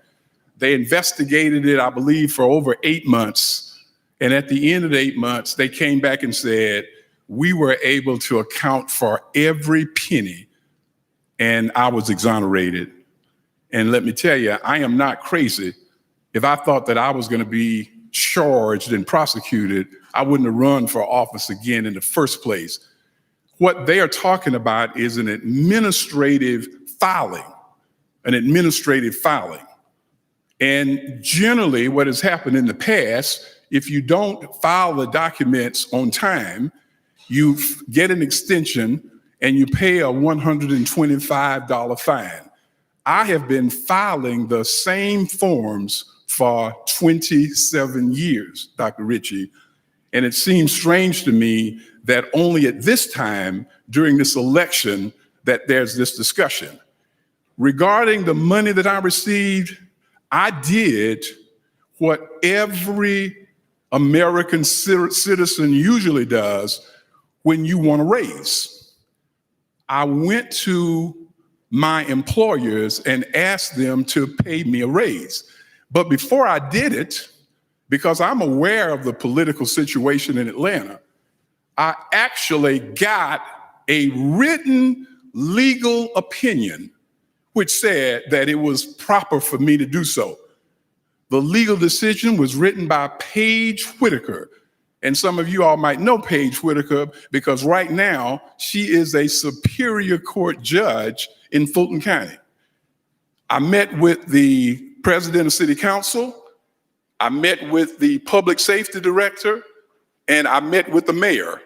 And the mayor informed me that he would support it, but it had to go before the city council.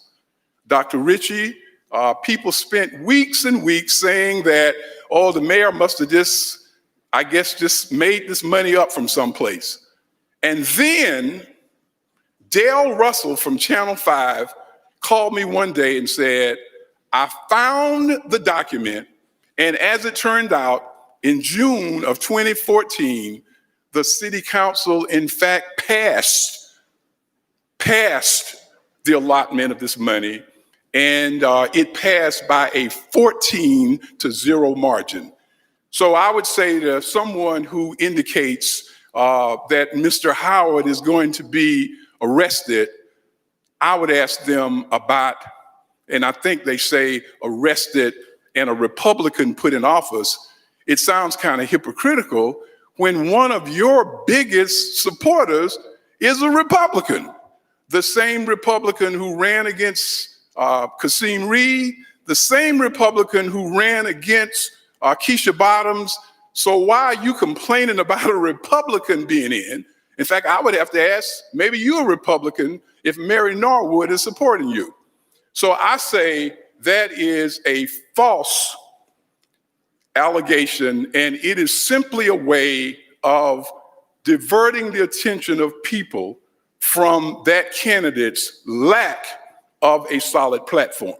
Another recent development in your campaign are allegations of sexual assault. Right. I want you to speak directly to not only the allegation, but also the potential of having tax dollars that would have to defend you in a court. Well, if you are a public official, as public officials in Fulton County and all over the state, when someone files a suit against you in a official capacity, then that government entity does that. So it's no different from me as with anyone else. This is what I would ask people to consider. I was first elected as the Solicitor General of the State Court of Fulton County in 1992. Served for 4 years. I was elected DA in 1997. And it seems strange that the allegations are raised in an election year. In fact, I refer to those lawsuits as campaign suits, because I can tell you, I have never harassed any employee. And when whatever measure is taken to evaluate those allegations, I believe that I will be totally exonerated. In fact, the first allegation was investigated by an independent counsel. Independent counsel secured by Fulton County government. According to that lawyer, the young lady involved referred her to 13 witnesses, and they were not able to find any corroboration of what was said. So that's why I'm confident that at the end, I will be fully exonerated. Let's talk about your stance on diversion programs. Right. Do you have a plan to enhance them? Obviously, criminal justice reform is a forever maturing dynamic in our societal culture. What new thing do you bring to your office in relationship to diversion programs? Well, we've been operating diversion programs for a long time. Probably the one that we are most famous for is our community court that's located on Fulton Industrial Boulevard. Many of you all might remember when Fulton Industrial Boulevard was almost one of the showpieces of Fulton County. But for some reason, it has become a criminal hotspot. And we were asked by the business leaders of that community to set up a program that would take people off the boulevard, but make sure that they would not come back by providing them with some sentencing alternatives and a new way of pursuing careers. And that's what we did. And in fact, we reduced the crime on Fulton Industrial Boulevard by 70%. Just in 2019, we started what we think is going to be a program that will be modeled all over the United States. It's called Project Level Up. And it's a program that our main partner is the Fulton County Public Defender's Office. So let me tell you what we've decided to do with Level Up. We spent a long time looking at the data in our juvenile court, and what we found is that the youngsters who present the main problem, excuse me, I'm a sweater, so don't be disturbed by that. The main students who got involved with criminal activity were juvenile defendants who had been responsible for 3 arrests. Once they were arrested 3 times, there was an 88% chance that they would be arrested subsequently. So what we decided to do is to administer significant intervention when the student is arrested 3 times.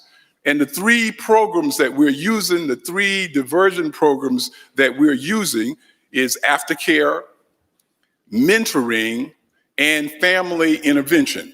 We believe the most important part of this program is family intervention, because what we had been doing in the juvenile court system, we had been making recommendations to the court, asking for a particular sentence without visiting the family home.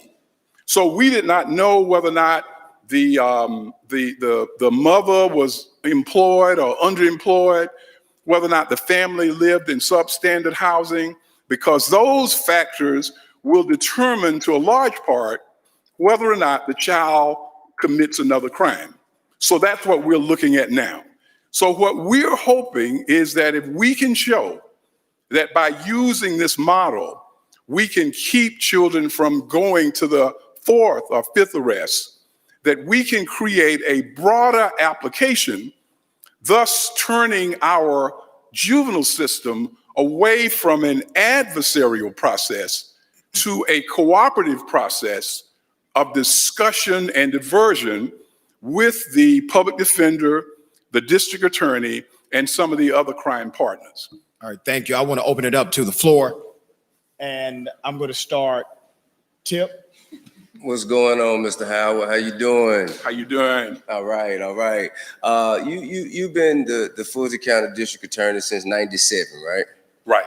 Okay, I was just a young cat back around then. I just have a question. Okay, do you know approximately how many years you've given out to our community, people in our community, for drug charges? Do I know that? Do you have I have no. That the judges have given out to drug charges. Well, no. Well, I understand that. I understand that. But however, you have I have argued no idea on behalf of the state. I have no idea, but I can tell you this. Okay. That as a result of the sentences that we've recommended, that we now live in a safer community.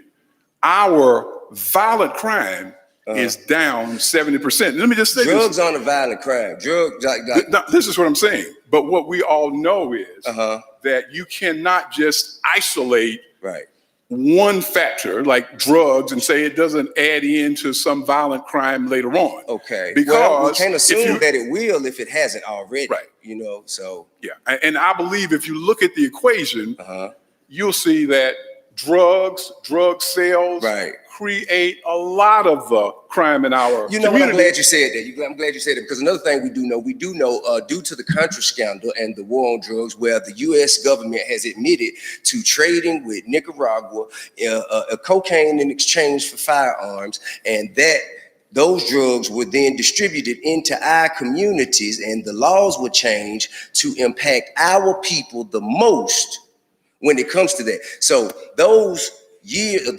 cases that you argue, could they not be entrapment cases? Because if the actual government has admitted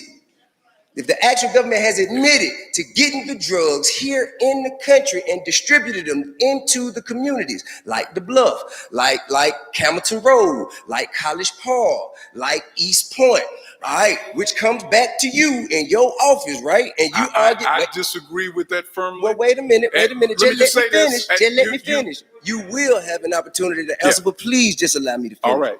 Okay. So if you may not have known that in 97, 98, 99, but since we have had admittance from the United States government of their involvement in these acts, do you not feel an obligation or responsibility to look back in those cases that you got all those people that time for, when they were really just victims of circumstance and they had no control? Control over what's going on in their community due to a lack of education, due to a lack of opportunity, due to a lack of employment, and a lack of exposure. Okay? Do you not feel any obligation to look at those cases differently? Right. Well, let me tell you something. I'm glad you asked that question, because in the Fulton County DA's office, we have set up a unit called the Conviction Integrity Unit. And what we do is that we examine convictions given by our own office to see whether or not those convictions are just. Now, how many of those convictions that you had have been overturned? Can I finish? Absolutely. We've got a citizen group. In fact, one of the people who sits on that group is the president of the NAACP. Oh, that's phenomenal. And what we did and what we do is to look at convictions, even if that conviction was done during my administration, to see whether or not it is fair and just. The first case that we examined and decided to exonerate someone, in fact, involved someone who was convicted of possession of cocaine. He was sentenced to jail in September of 1991. He had been in jail through all that time. His name was Darrell Hall. Mm-hmm. And we asked a Fulton County Superior Court judge to exonerate him. And you all would probably remember it because our opening program took place at the Tyler Perry Studios.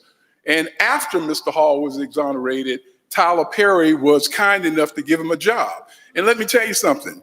We are the only DA's office in the entire Southeast who has done, as you would suggest, to look at our own work, right, to see whether or not it's just. Right. And so I believe that in the spirit of what you're talking about, we are doing it right now, and we are the only people in our state with the courage to do it.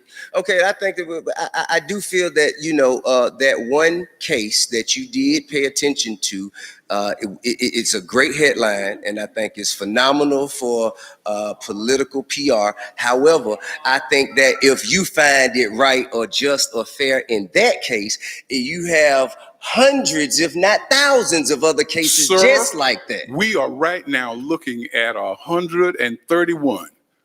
And I would bet you that those folks wouldn't say that was for PR. 131. I have one more question. I'm gonna get. Yes, sir. I mean, just hypothetically, let's just travel with me. Just hypothetically, okay? If there is a owner or an occupier, someone who occupies a home, and someone else approaches that home, and that person has a firearm that they did not point or aim at this person who occupies this home, and that person who occupies this home pulls a firearm, opens fire on the person out that came to the home. And that person that came to the home then returned fire, ultimately, unfortunately, leading to the demise of the person within the home. Now, let me ask you, what does the law say that can be done about a case like that? Would you Is it self-defense for the person who came to the home, who never pointed a gun at the person? Or does the person who was residing in the home have a right to open fire and then you convict that person for murder? How would that work Under the Georgia law, we have something I'm sure you have heard a lot about, and that is a stand your ground law. And what the law says, if you're in a place that you are legally entitled, that you have the right to repel or defend yourself against some act of violence. But the violence that you can defend yourself against, it must be legal or violence. It must be something that is not permissible, and then you can defend yourself against it. So in your scenario, and I'm not sure I got it all, when the second person opened fire, the question is... The second person walked up to the door, brandished a firearm without pointing. The person in the home then opened fire on this person holding the firearm. Was the person holding the firearm on the outside? The person holding the firearm was on the outside of the home. And the person on the inside fired at that person. Fired. And you were asking whether or not I'm asking me, does the person outside holding the firearm have a right to defend themselves after being fired upon first? Well, if they were fired upon by that person on the inside, and they believed that that firing was in fact unlawful, then the person who fires afterwards is not entitled to do so. And a good example of that is the Arbery case down in Glenn County, because that's the very same argument that they are making, is that Mr. Arbery, when they came to arrest him, that Mr. Arbery, in fact, attacked them. But Mr. Arbery could attack them because the force that they were applying against him was illegal. They had no right to stop it. Got you. So with that analogy, with that example, then you can tell whether or not the stand your law ground applies in your case. Right, and the reason I asked that, because my brother, best friend in the world, okay, he appealed to your office. Okay, and after he was granted a new trial, he was convicted a second time based on the first trial. He lost because his attorney did not submit a piece of evidence, which was his pants that were fired through, showing that he was fired upon first and returned fire, ultimately killing the victim. However, when the second trial came, your office argued that the deceased had a right to open fire on him. And as I've read the law, that law is not available for anyone but the perpetrator.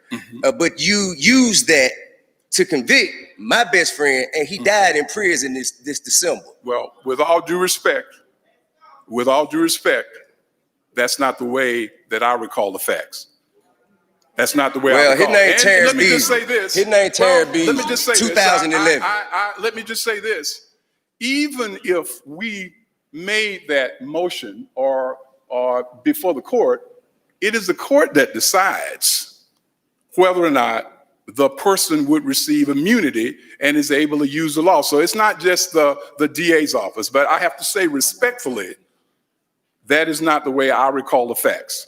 Now, I don't mind talking with you about it privately. No problem. There are I just wanted to know. transcripts. I believe there are transcripts in both cases. And I just have to say respectfully, that is not the way that I recall the facts. We did not prosecute that gentleman in any way that was illegal or onerous. Do you recall his name? Now, let me just ask now. Do you recall his name? I don't recall his name. So how can you recall the facts if you don't recall his name? His name is Terrence Beasley. His name is Terrence Beasley. Terrence Beasley. But I remember the facts of the case. Do you remember telling me that you didn't want to get to a second trial, that you wanted to resolve it before it made it to a trial, but it still made it to a trial and you convicted him again? I did not. You don't remember that? I do not remember that. We do, but he's no longer here with us, so he can't speak for himself, so I decided to speak for him. Well, let me tell you now. So, all right, I want to make sure the DA has an opportunity to respond. Go ahead. Well, as I said, that is not the way I recall the facts. If there was a motion presented by the state, it is the court that would decide it. I believe the case was tried twice And after both trials, it was tried by a jury here in Fulton County, a racially diverse jury. And after both cases, the defendant was convicted. Let me ask this, Tip, what year was that? Mr. DA, would you commit? The position of the state changed from the first trial to the second trial. The position of the state was that he came in and he fired upon, but they found out that he was fired upon first. That's what brought them the opportunity to have a second trial. In the second trial, the DA's office changed their position of their argument, saying that the victim had a right to fire upon him first. When that law is not available for the victim, that law is only available for the perpetrator. Let me ask this to the DA. Sorry that your friend passed. Would you allow your conviction integrity unit, and I know many of the individuals on that unit, would you allow them an opportunity with a fresh pair of eyes to look directly at that case and all of the transcript information? And if they find that this was an over prosecution, that you take their recommendation? Let me tell you, I'll be glad to sign it and exonerate it. Maybe Dr. Ritchie might know about this, but we had a case somewhat similar. We had a defendant who was convicted of a double homicide that took place over on Boulevard. After he had been in jail for about 3 years, his family got in touch with me and said, Mr. Howard, the guy who testified against him was in fact in jail at the time that it took place. So we searched the records at the Fulton County Jail and we could not find that he was in jail. So I went back to the family and said, no, he was not in the jail. The family then said to me, Mr. Howard, he was in jail under an alias. So we went back, we looked in the Fulton County Jail, we could not locate him in the jail under an alias. But I decided that what we would do was to expand our search to some other jails. We looked in DeKalb County, and sure enough, it turns out he was in jail. We brought him back. I personally confronted him about it, and he admitted that he lied. It was a week later, we indicted him, and he's still in jail for the perjury. We tried the case without his testimony, and that defendant was acquitted. I think that's the way that it was supposed to work. So I'll say to you, that's the reason that we set up the Conviction Integrity Unit. We ask people to make applications, and if the application is of substance, what my plan is, I'm going to sign it so that person can be exonerated, because I do not believe that anybody who is innocent of a crime should serve 1 second in jail.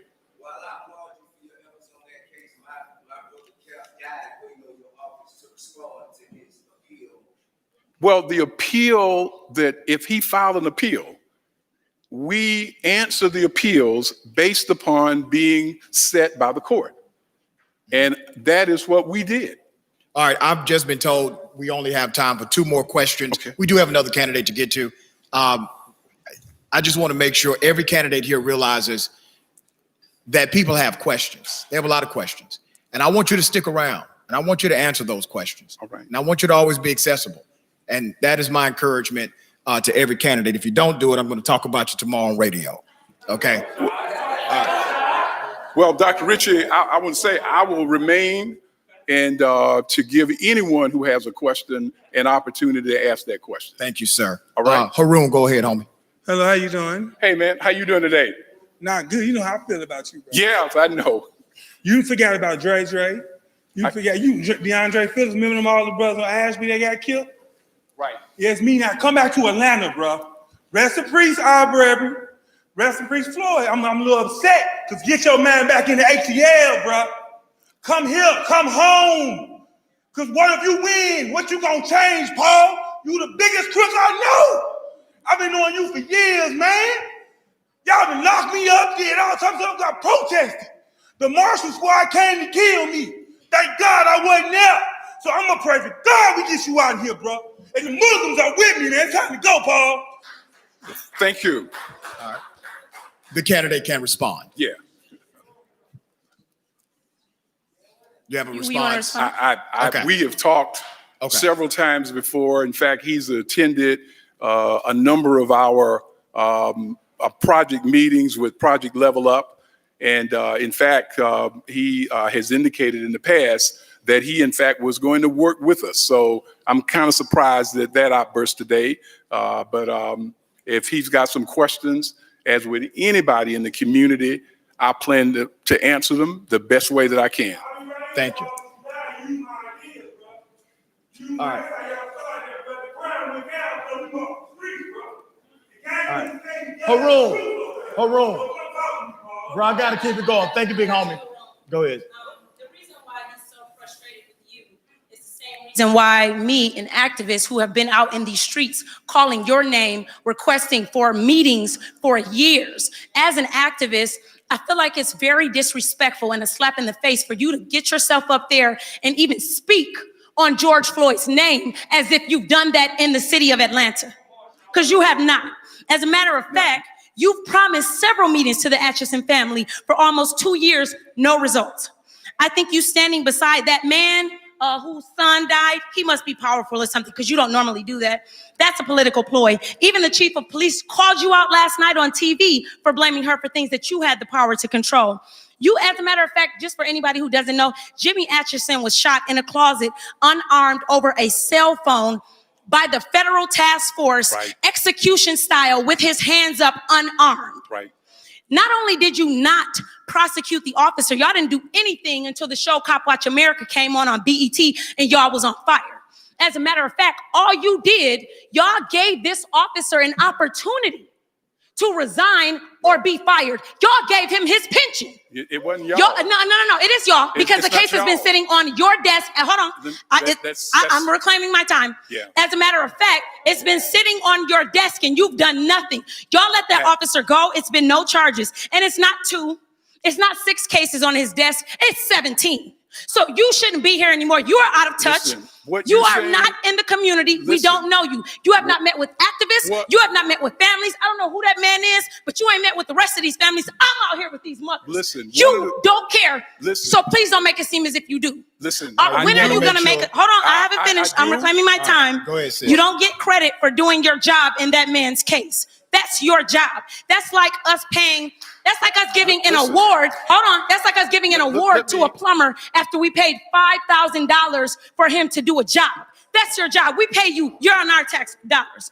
What are you going to do? The only reason why anything happened in that case that happened downtown was because of video. What are you going to do about the cases that don't have video?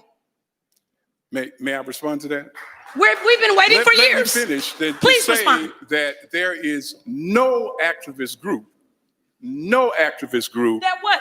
In fact, let me just tell you this. Finish your sentence. No activist group what? That's requested a meeting with you. me. You was alive. We have requested by email. We've requested by phone. We've requested by your office. Every way, corporate-wise, that you have requested. I'm sorry. I want to give an opportunity to defend myself. Okay. Yeah. Because let the candidate. Let me do this. I want to insert quickly. Yeah. We feel your passion, sister. Everybody in here feels it. To the candidate, absolutely. Let them get it all out and then respond. Okay. Right. All right. So I know there's response time now, right?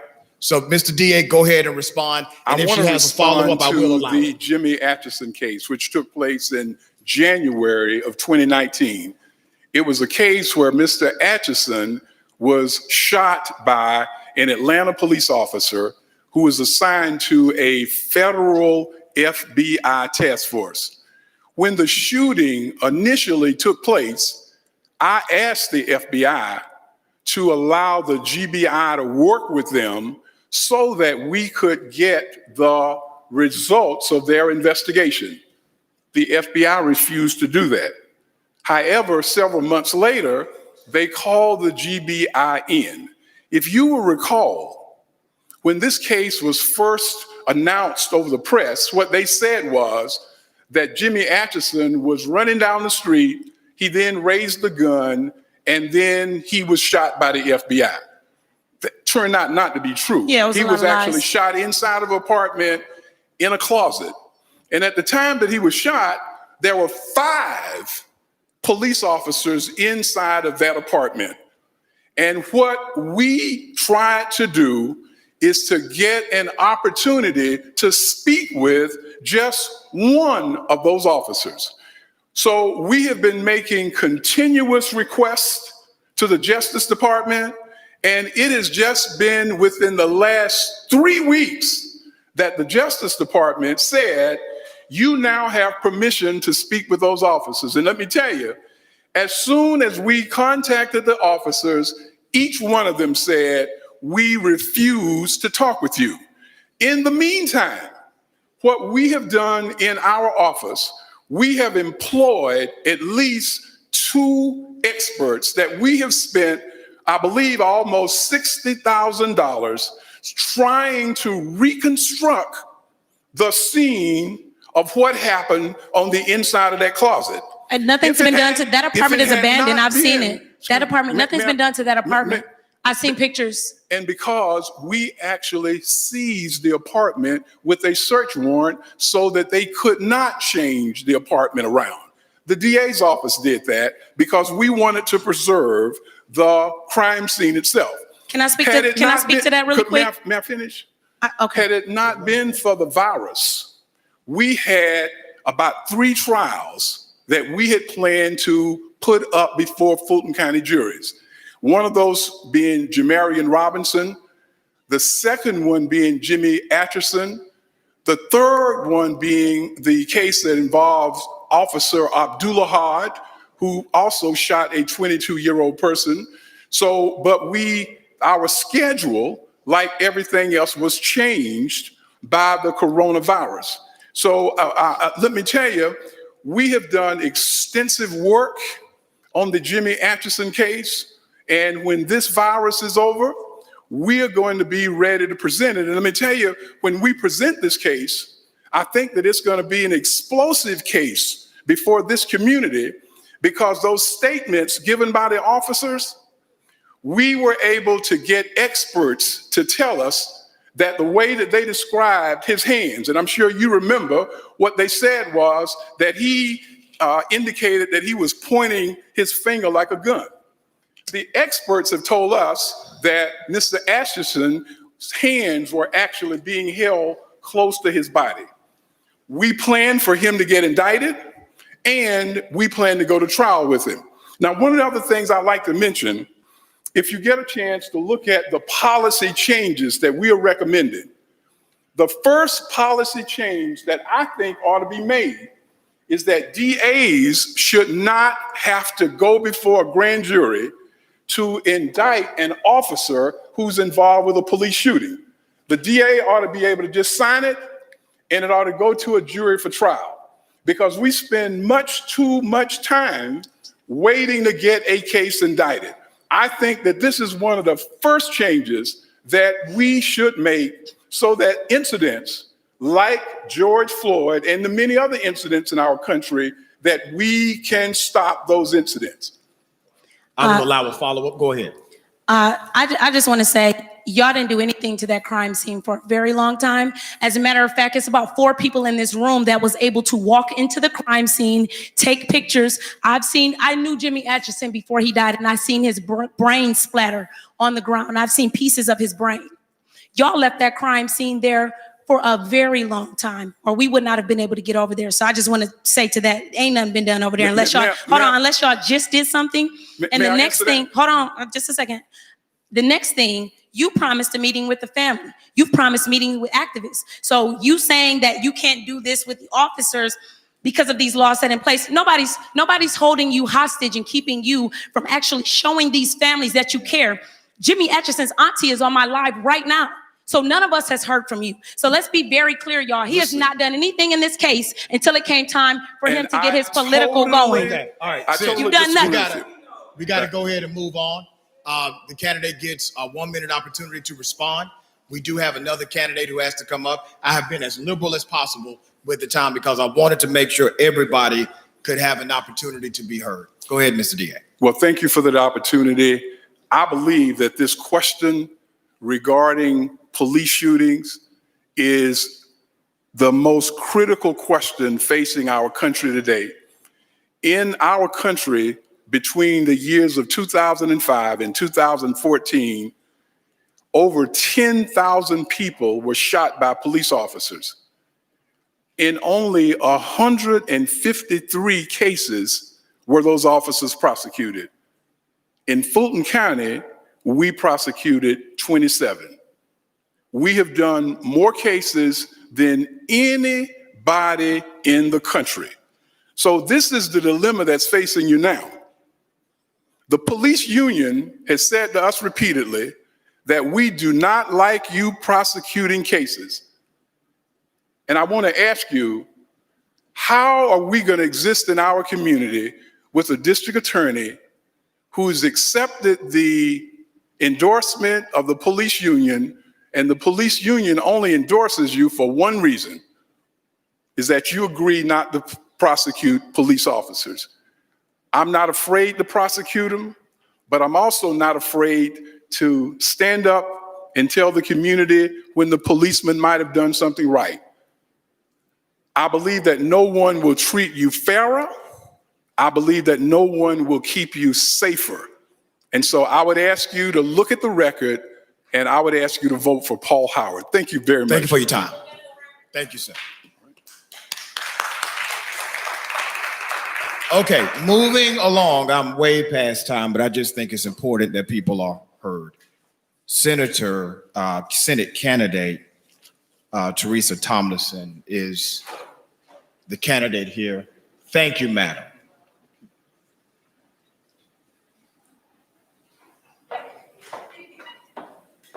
Thank you very much. Hello, Thank Mr. you. Ritchie, and thank you all for your patience. I know you've heard a lot today, and I just want to introduce myself. First of all, I'm Teresa Tomlinson. I'm running for United States Senate in the competitive Democratic primary, which is June 9th, and the winner of that primary will face David Perdue in November. And I think we all realize that there's something very broken about this moment, that we stand at a very perilous time in our country, and I don't know that I need to spend a lot of time explaining how David Perdue has failed us, but I certainly can if there are questions. He has been the #1 facilitator of Donald Trump.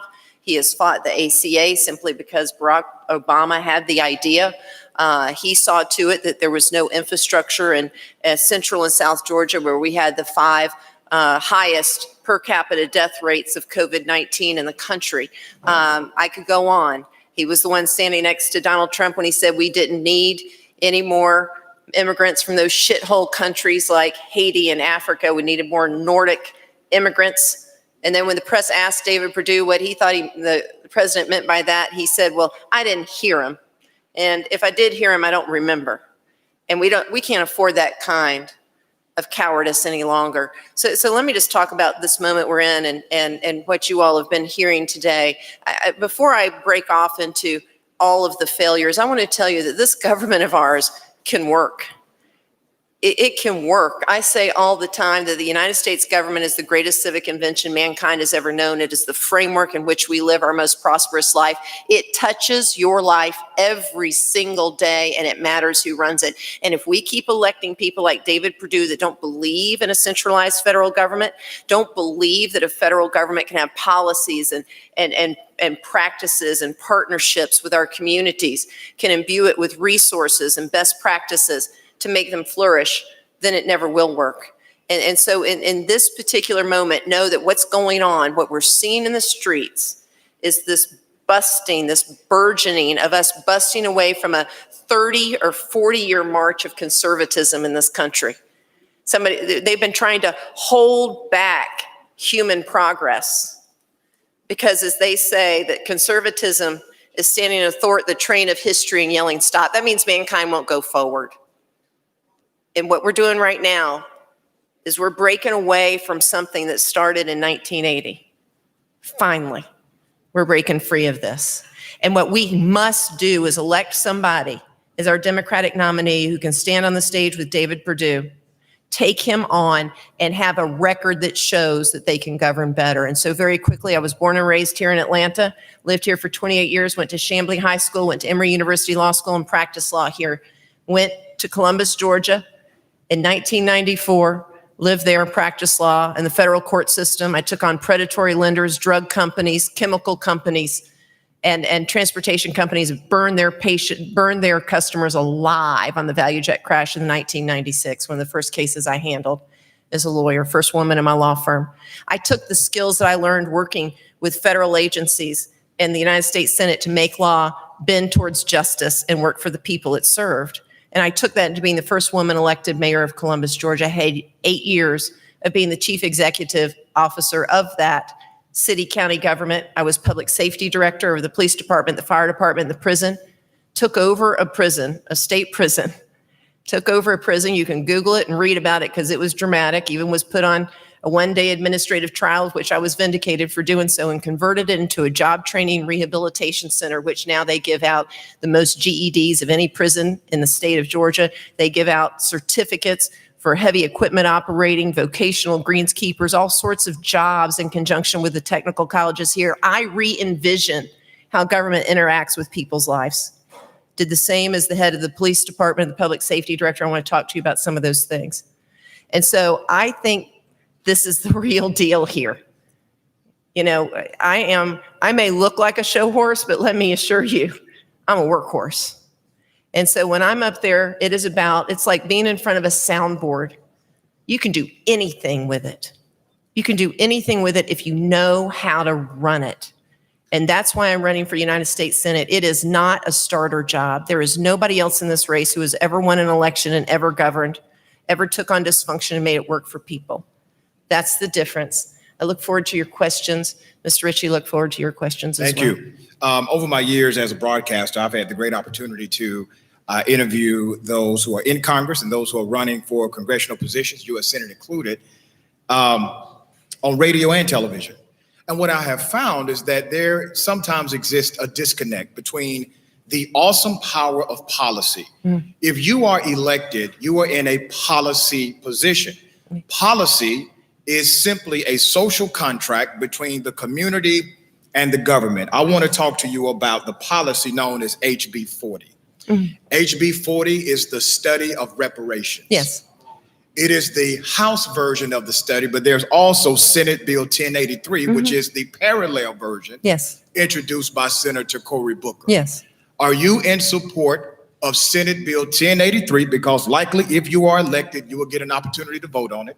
And are you generally supportive of reparations for the descendants of slaves in this country? Yes, and I've said so in writing, you see, because I don't just get up at certain crowds and say one thing and then go to the next. And so I was actually the candidate that started putting policy papers on my website because I've been saying these things for 30 years. Very specifically, I support both HB 40 and the Senate bill that you were just saying. Largely, they're exactly the same, but I would be voting on the Senate bill. And so, yes, I support it. And I've actually been further inspired by the congressional testimony of Ta-Nehisi Coates, where he said he was talking about reparations. And there was this great debate about, was it going to be cash and how much and who's going to get it and how do we determine? Well, that's what the Senate, that's what the committees are for, because there's a lot of details to work out there and how exactly you're going to be eligible and what the process is. But Ta-Nehisi Coates said, well, look at all the rest. What are we waiting on? There are systemic racial biases. And so I have a policy paper that sets out that we need a new civic and economic infrastructure for the 21st century. And that's because we have systemic racial and gender bias running through our taxing systems, our housing systems, our banking systems, our healthcare system, our education system. Every major system that sets forth the framework in which you live your most prosperous life has these racial biases running through them. And why? Because they were largely created in the mid to early 20th century when no person of color and no woman was sitting at the table. And so we shouldn't be surprised that it doesn't take into effect things like pay equity or things like a wealth gap that's being perpetually created because of these structural biases that we have. So to the point that I thought he made so profound before Congress is that you can do reparations, but if you send a $400,000 check or a $40,000 check, whatever it is, the end result comes up with, and to some people's hands, they don't have checking accounts. You know, they're sitting ducks for predatory lenders that our laws allow, subsidize to be there. What's going to be used to that other than that there's going to be the ability to siphon this money away from its intended purpose and put into the very system that's perpetuating the racial biases. And so I'm not waiting for the committee. I want to get busy doing the things I set out to restructure these infrastructure systems. And I just want to say for the record, my reparations check better be more than $3,000, $4,000. I thought it said whether it's 400,000 or 40,000, Okay. 400,000 or 40,000 per person. Yeah. Okay. Yeah. There's a bill that I thought would be a game changer if passed, and it got caught up in the partisanship of DC. But it was called the American College Promise Act. Mm-hmm. And it basically created a dynamic and real and pragmatic avenue for those who were less fortunate, for those who come from communities like I was raised in, Mm-hmm. to actually go to college, get an education, and also get a skill set if they desired without having to pay for it. Mm-hmm. What is your commitment to the free, not reduced, Mm-hmm. but the free college movement? Yeah, and I have an education paper on that. So if you say, well, she didn't answer fully, you can certainly go there and see every single bullet point. I want to just caution you about free education tends to benefit the upper middle class. And we see that with the Hope Scholarship. They make it merit-based. Usually, and it perpetuates those who are in the upper middle class, just like Hope Scholarship merit-based does. But that's because Hope Scholarship transformed. The original right, intent exactly, was did quite not. different. And so you have to be so very careful that you're channeling it towards need-based. I just want to make that clear. So when you say free college, we need to be very careful that we don't create a system that just perpetuates the upper middle class going to college for free, and when they can actually afford it, and it takes those resources away from people in need who have no other way to go. And so I talk about creating a public healthcare system, a public education system that actually goes pre-K through 14. And that those 2 years are paid for, the associate's degree. They can be optional, but they're two years fully paid for. The rest is very substantial increases in Pell Grants, which are need-based. And that's a system we currently have that allows about, $7,000. That needs to be multiplied, multiple folds, so it can pay for the actual cost of college. And so you do end up getting to the place where college is free on need-based, but not for merit-based. If colleges want to provide merit-based scholarships or, athletic scholarships, music scholarships, whatever it is, that's great. But our government has a national security interest and an economic interest in seeing that people have direct access to college, and that cannot happen when they don't have the resources to pay for it. I also talk about not allowing for-profit colleges that allow these predatory lending arms. So, and forgiveness of college debt and so forth. I could go on, but I don't want to, monopolize the conversation. But I will say, I've thought about this. This is not something that I'm just saying because I decided to run for office. I've been talking about this stuff for 30 years. And so, people say all the time, the consultant said, don't write that stuff down. You may have to change your mind when you get in the general election and you tack back towards the middle. I said, let me tell you something. I'm not tacking anywhere. This is me. And I'm writing this stuff down now. And so people know what they get. Let me ask you about something that was buzzing on social media, and I Yeah. want you to speak to it. If it's untrue, Mhm. speak to that. If it's true, but there's a caveat, let us know. But there was buzz on social media that initially when George Floyd was murdered, that your response was that you heard he had another issue, an underlying health condition. No, that's not Did you true. ever say that? Absolutely, positively not. That's completely untrue. And what are your thoughts about the death of George Floyd? That I have issued a statement and a video. I was the first candidate to issue. I issued a statement talking about the fact that since 2016, I've been asking for the removal of the qualified immunity doctrine. So nobody else has been doing that, and no other candidate in this race, certainly not any of the league candidates, have been talking about prison reform or police reform. I have been since 2016. And I called for the removal of immunities at the federal and the state level. I called that DAs don't review police-involved use of force cases from their own judicial circuits because they work with them and they have partnerships with them.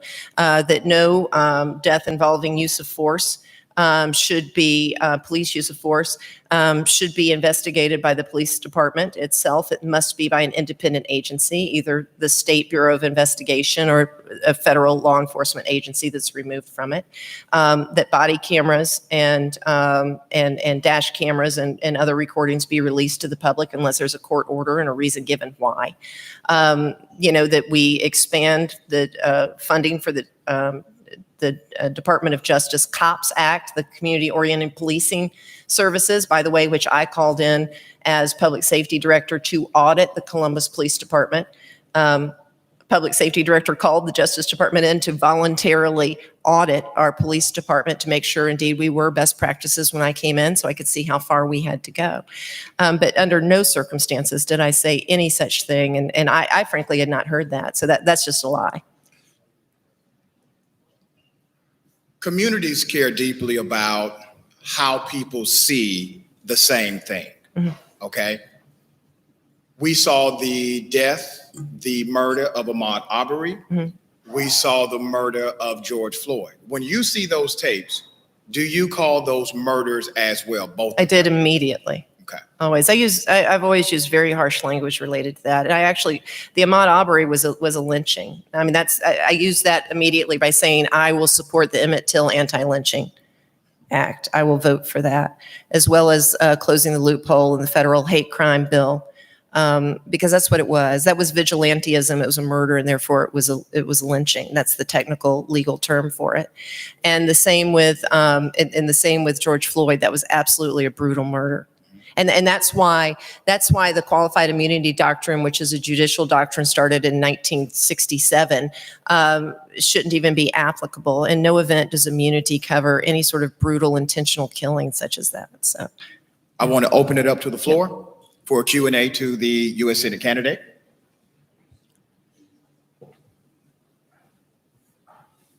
Hello. Hello. Hi. Again, I am Marquina November. University. The question that I have for you were one of them being, I do appreciate your humble spirit up here. I have to say that this is my first, forum in person, I guess. Yes. So I did just want to note that, but I do have a very important question for you. Being that this is the home of, I can only speak from my community, even though I'm from New York, I am still a Black Haitian young student here in Atlanta, Georgia. So I can represent the Black student community in Atlanta, Georgia. So being that there are, institutions such as Morris Brown College, Clark Atlanta University, Spelman College, Morehouse College, right here in this city, and being that parents are sending their children to these schools, seeing what is happening on the streets of not only in Minneapolis and Los Angeles and New York, but here in Atlanta, Georgia. Like we said when we talked about Jamarion Robinson, but another name that we haven't mentioned maybe before me, but also Oscar Kane. He was an activist killed right here in Atlanta, Georgia, where there was little evidence. And what I was going to ask the district attorney was, what are we going to start doing to start trying these cases and prosecuting these officers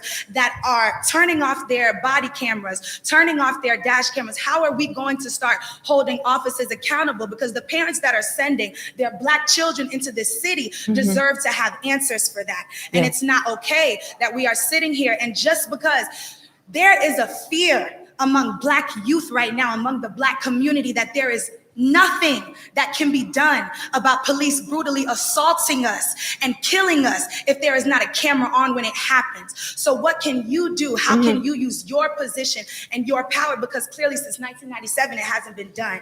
We need more than just Black faces in high places. We need Black interests represented in each and every single position. So how will you use your position to ensure that cases with little justice, by bringing to justice the offices and the systematic racism and unjustness that is allowing for these things to occur? How can you do that for our people? Yeah. First of all, know this: we're not going back. I mean, there's some times.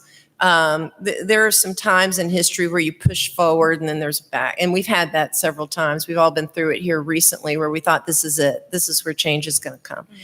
But this is a seismic shift that really has not occurred since the 60s in this country.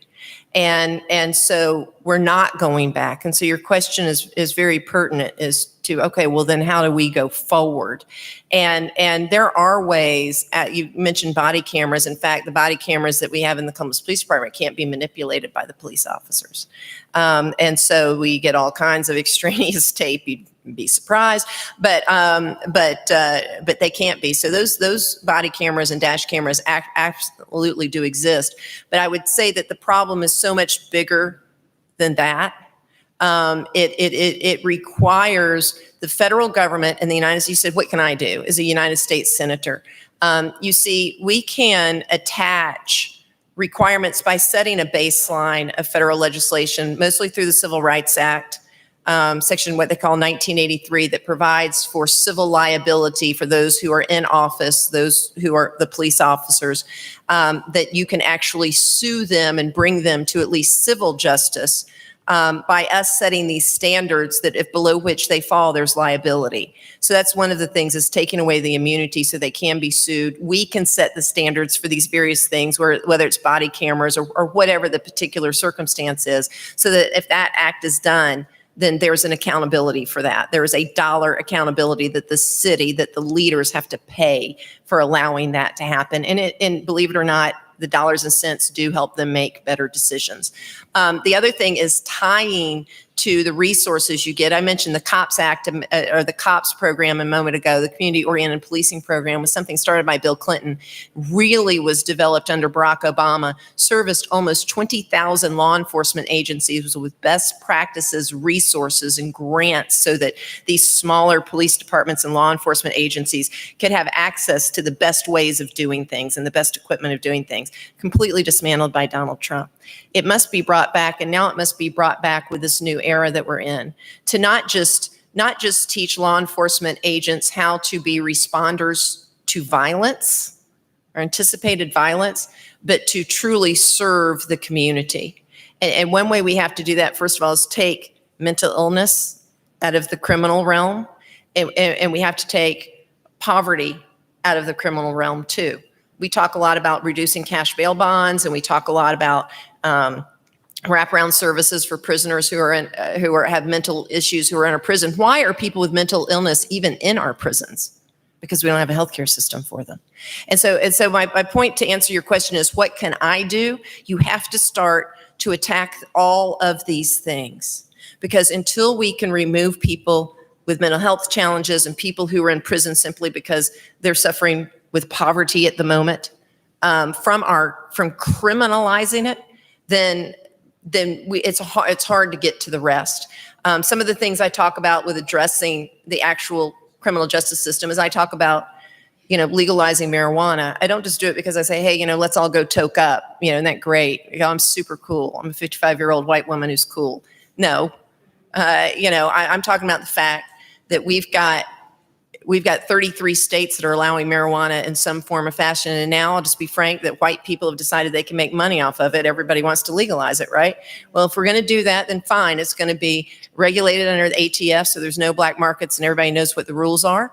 And we're also going to have an expungement process through which we are cleaning up the records of the people whose lives we ruined on marijuana charges all the times it wasn't convenient for people in power to be making money off of it. So we've got a lot of accounting to do, a lot of reconciliation to do. And I could, trust me, I could go on for about 2 hours on what needs to be done from a United States Senator's standpoint. Cory Booker talks a lot about these things, one, from his very authentic position as a black man, but two, from his very authentic position as having been a mayor and public safety director. And I knew him when we worked at the United States Conference of Mayors, U.S. Conference of Mayors. And the issues are so real, and what he talks about are very real solutions. And one of the people that I look forward to working with the most is him. One, because I know him, but two, because he's got the right issue. He's got the right answers. There was just one thing. So my specific question maybe I should ask is, how are you going to hold the people around you in power that you have to work with on an everyday basis, that is working under the system that you would be involved in if elected candidate? How are you going to work against, and because what we need as Black people, we need people in your position who are going to be exposing the other people who are not doing their job and who are not giving Black families their justice. Yeah. So what I'm asking you directly is, how exactly are you going to hold your colleagues accountable for the blood that they have on their hands in our community? Right. Well, you do it a couple of ways. You do it, first of all, through people being fired. Well, people losing their jobs. I thought you meant But senators. Let me fellow reference just for a moment. senators. Obviously, you as a U.S. senator, you don't have the power to fire anybody but your own staff, right? Right. But let me ask it another way. And fellow Clark, I hear what you're saying. Yeah. Let me ask you this way, because she's talking about exposure, right? There's a lot of tribalism in politics where Democrats protect Democrats, Republicans protect Republicans. Right. We know how the game goes. Are you willing to step out of the partisanship of DC and expose do-nothing Democrats just as you are willing to expose do-nothing Republicans? Right. Well, my whole experience has been being a warrior, whether I was because I was a trial lawyer, as I said earlier, or as this very provocative mayor that was cutting my own path. And sometimes that buttered the bread of people who happen to be Democrats, and sometimes it was buttering the bread of people that said they were Republicans. But the reason why is because it was good government and they were looking at it from their own perspective. So yes, I mean, you expose people by making it impossible for them to oppose what you're proposing. Because one, it's the better form of government. It saves tax. I mean, it's like criminal justice reform, right? Finally, Nathan Deal comes around to the fact that criminal justice reform is good. And the reason why, was he doing it because he had some moral compulsion that we were locking up 30% of all Black men in this country? Well, that's been for a very long time. It's because why? It's costing too much. It's costing too much. So it's amazing how when you have the better governing principles, and you have, there's a lot of skills I don't have. We don't have time to go through them. But I'm telling you what, the skills I have are those at being able to resolve dysfunction and bring together consensus, because I'm able to pitch ideas of how they butter your bread and how they butter your bread that people don't think about. And so they may be voting yes for completely different reasons, but it's because of the way it was pitched to them. And one of the reasons we have this huge dysfunction today is because people are going on celebrity, they're going on perceived charisma, and they expect that the force of their personality is going to bring their political opponents to their knees, and that is never going to happen. Thank you. Yeah. How you doing? Good. I know you talked about supporting Senate Bill 10 and House Bill 40 about the study. But if Black people organize their own platform and it has some direct points, would you support it? And I have a couple points because we have been working on it. But in Cobra, people have been working on reparations for the last 40 years. So if they had a bill that said that every Black person receives $100,000, Black people receives free tuition to HBCUs, every HBCU receives $100 million each annually. That's $10 million because of the Land Grant Act. Land grant. If they received $500 billion in a bank, since we don't have one, you were talking about the predatory lending, and the 40 acres in a mule with interest because of the Rosewoods and the Black Wall Streets was come out to 160 million acres, 250,000 square miles, which will amount to around 6 states. Would you vote for that? Yeah. There's actually, first of all, I would be willing to look at any proposals you have. There is a professor at Duke University that has some amazing work on reparations. And I suspect the way things are aligning themselves is that he is going to be one of the prominent leaders of what this is going to look like. And so some of what you mentioned is reflected in his work. I don't know about other things, but we got to make it right. And I'm willing to consider any ideas. Certainly, I don't care how provocative it is, I'm willing to consider it, but whatever it does has to be functional and meaningful to people. And I just want to say regarding HBCUs, there's been a bill, a proposal to provide $70 billion to HBCUs for some time. And just as a little thing, but I just want you to know my personal history.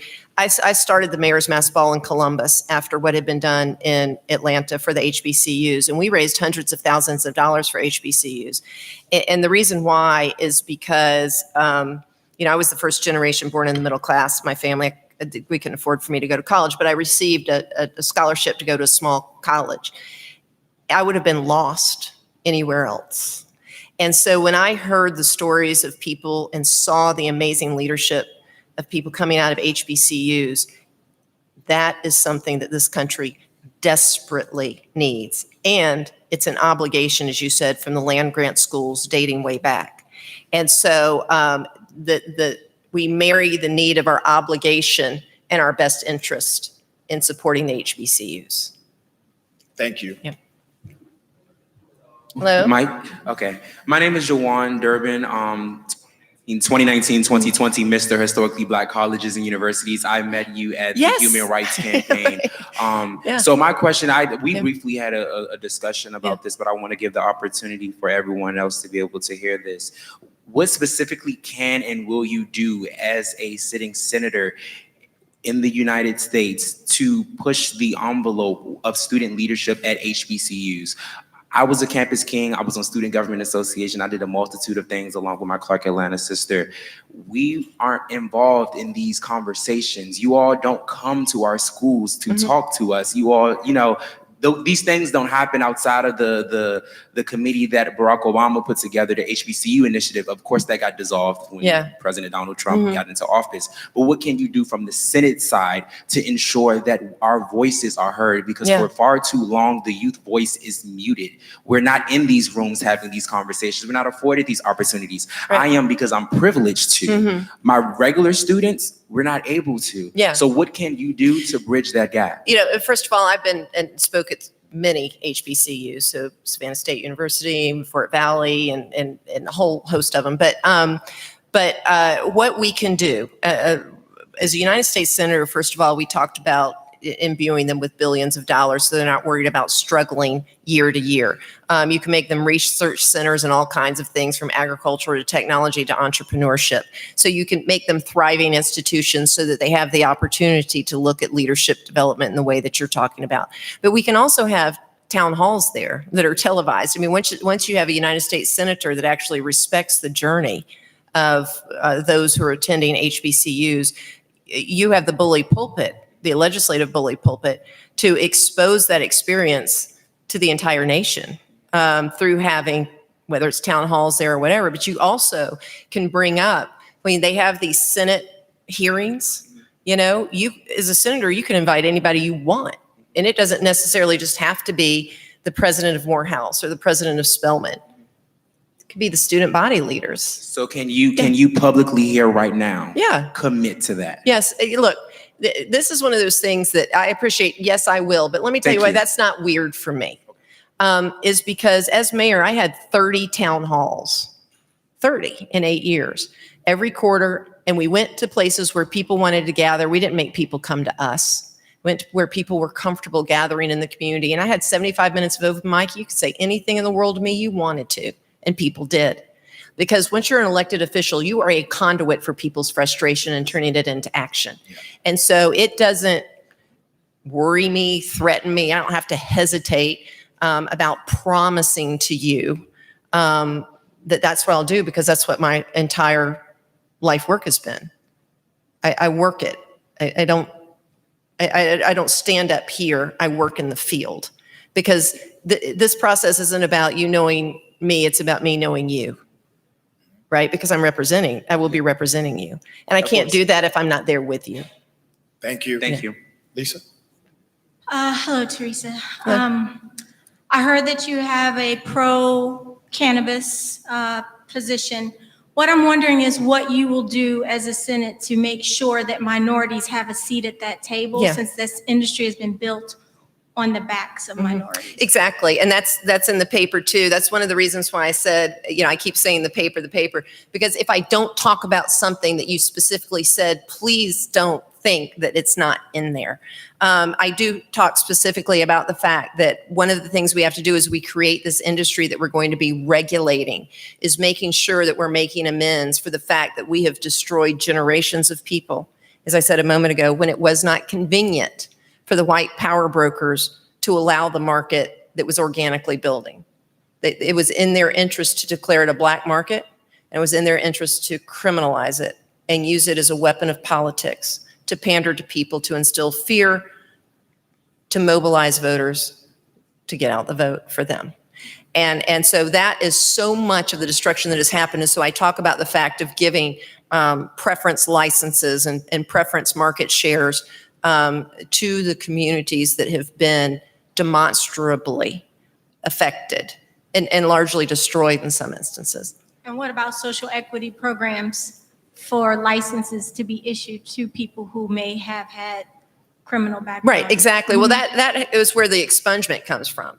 Because, I mean, you actually have people, and I know, this will probably garner some laughs, but not from me. You have people who were imprisoned because they knew the market and they knew the product.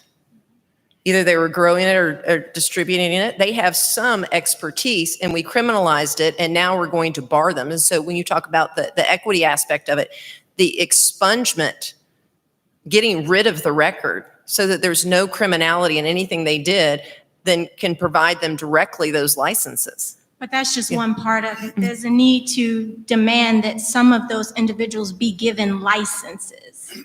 Yeah, that's not just expunging their record. No, the social equity programs are saying, right, this amount of people will receive a license. Right, and absolutely that can be done, and that's one of the things I was talking about. One of the ways that is intended, people are expecting to circumvent that, is through saying, well, they have a criminal record.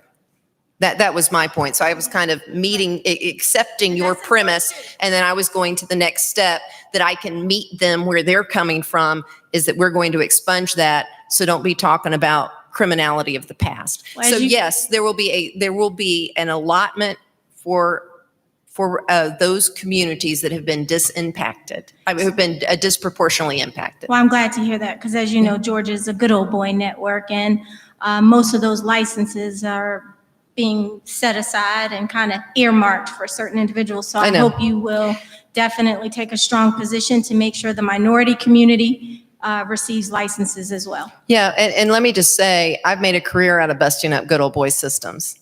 So I'm the right person for that job. Do you concur, Teresa, that somebody who has been charged and arrested for selling marijuana can no longer legally sell marijuana now that it's legal to sell marijuana in their state?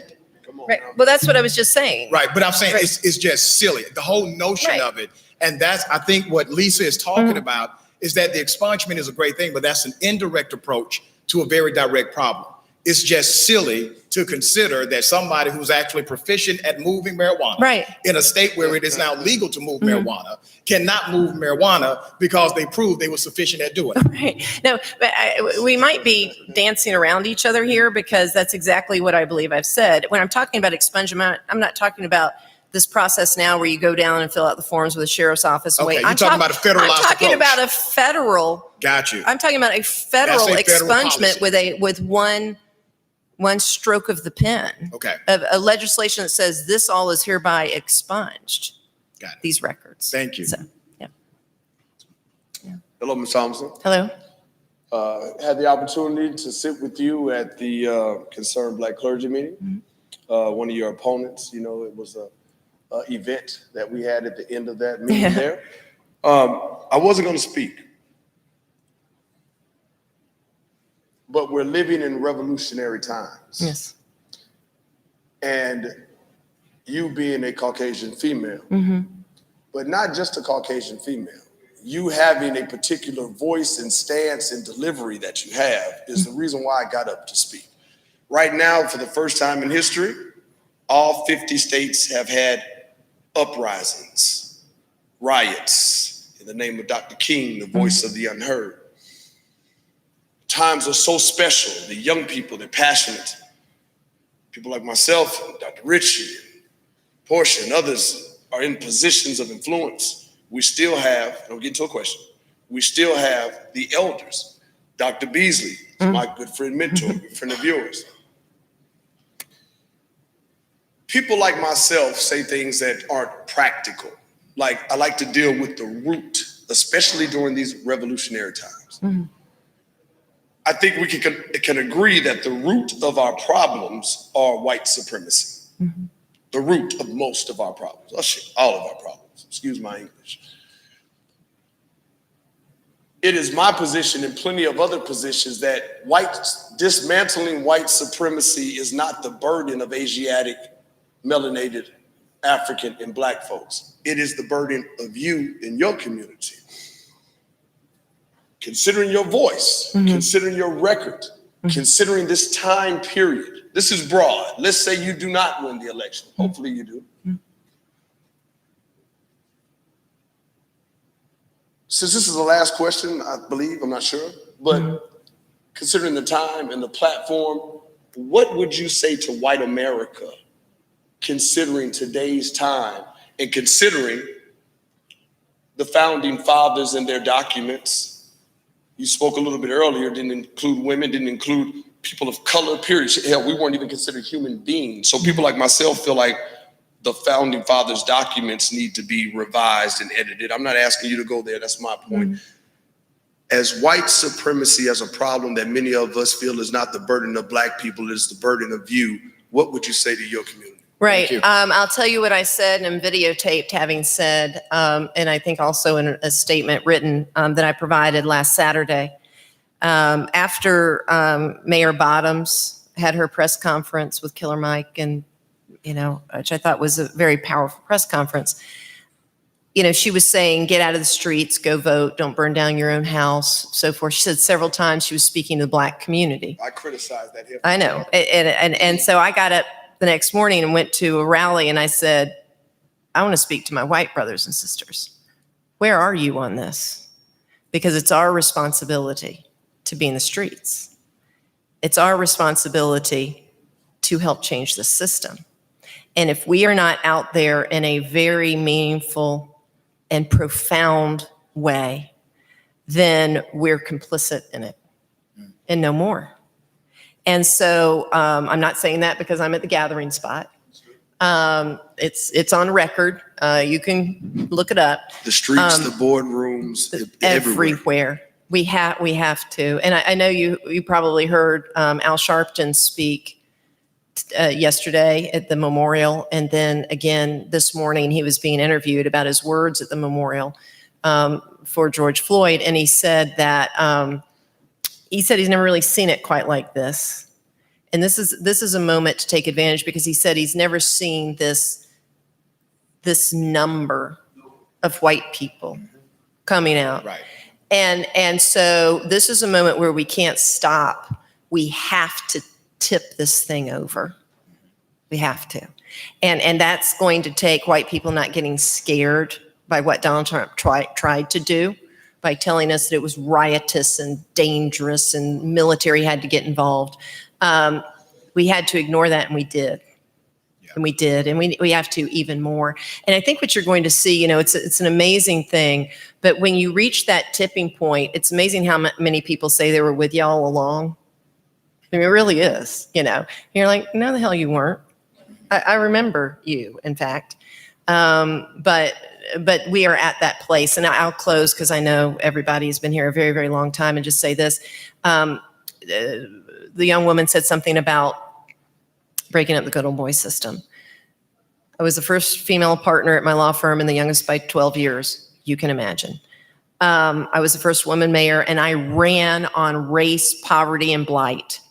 It was a 4-way race, and I had my phone ringing off the hook with consultants and pundits and people I'd known for many years saying, you're going to lose, because no white woman needs to be talking about race, and nothing you say fits on a bumper sticker. But I knew this.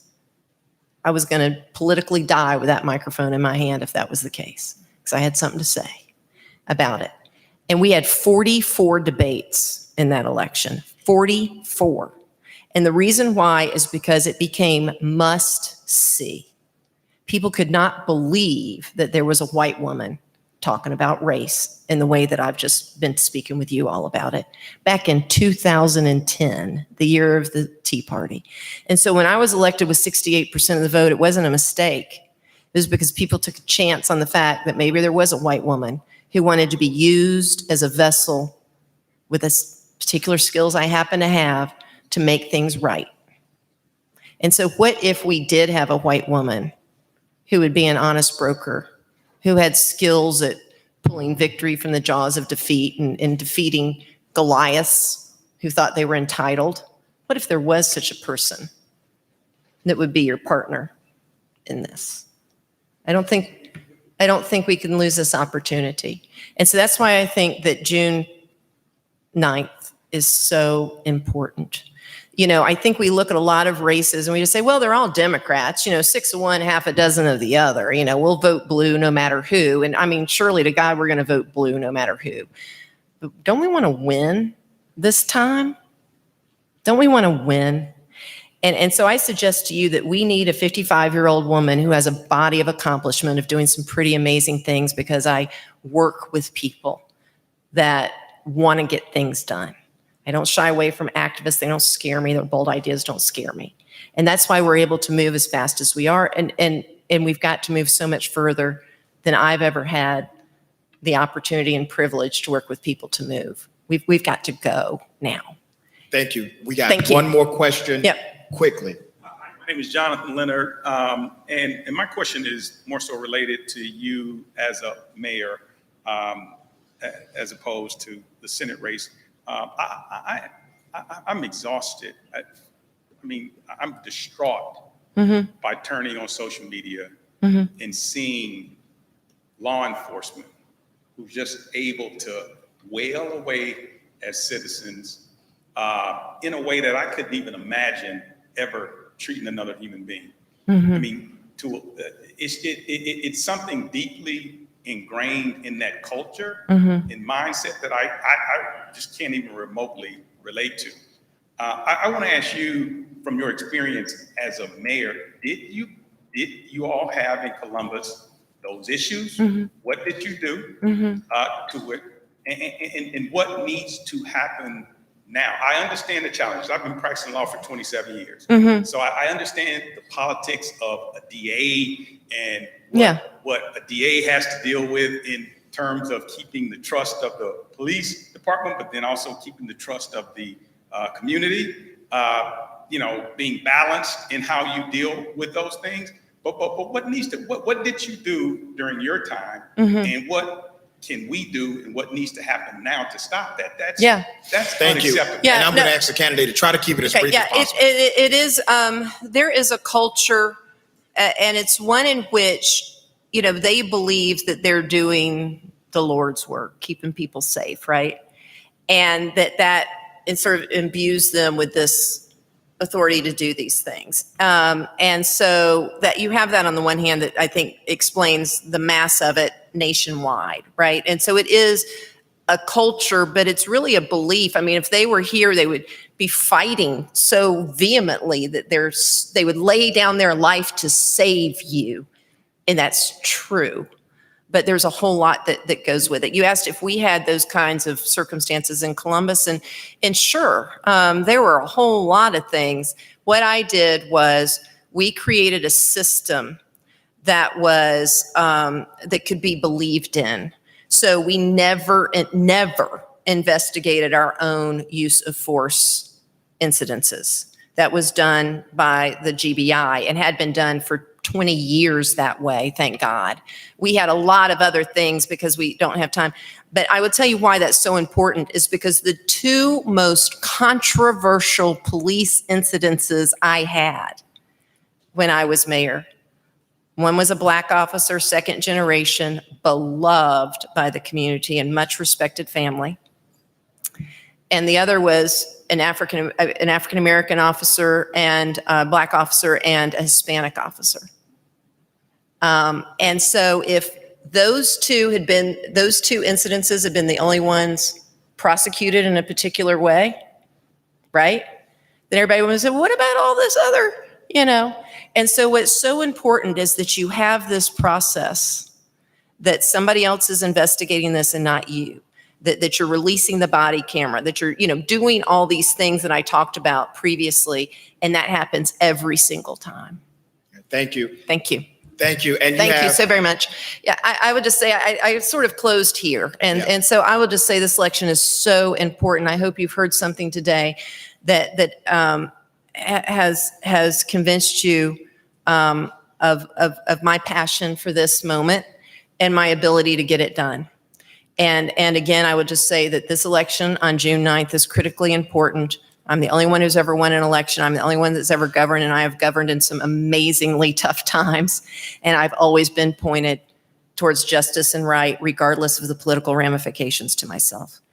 I think that's worthy of holding this office in the United States Senate in this critical moment in our time. I'd ask for your vote. I'd be honored to have your vote. Teresa Tomlinson, June 9th. Thank you so very much. Ladies and gentlemen, please give all of the candidates a round of applause for joining us today. Point of personal privilege, since last week, myself and others, we've been bailing out protesters, marching with protesters. I see Gerald Briggs, a big homie Marcus, and so many others. I see Dr. Yusuf Salam in here from Central Park 5, my big homie. Y'all give them a round of applause, and everybody in here. There's also somebody in here, and we need to look and highlight folk that don't just show up when it's time to run for something. We have in here the Chief Magistrate Judge of Fulton County, who helped us locate people so that we could get them out of jail when they were arrested by APD. Can we give Judge Cassandra Kirk a round of applause? To my understanding, there's an announcement. Is it Juan and Marquina? Come on up. Yep.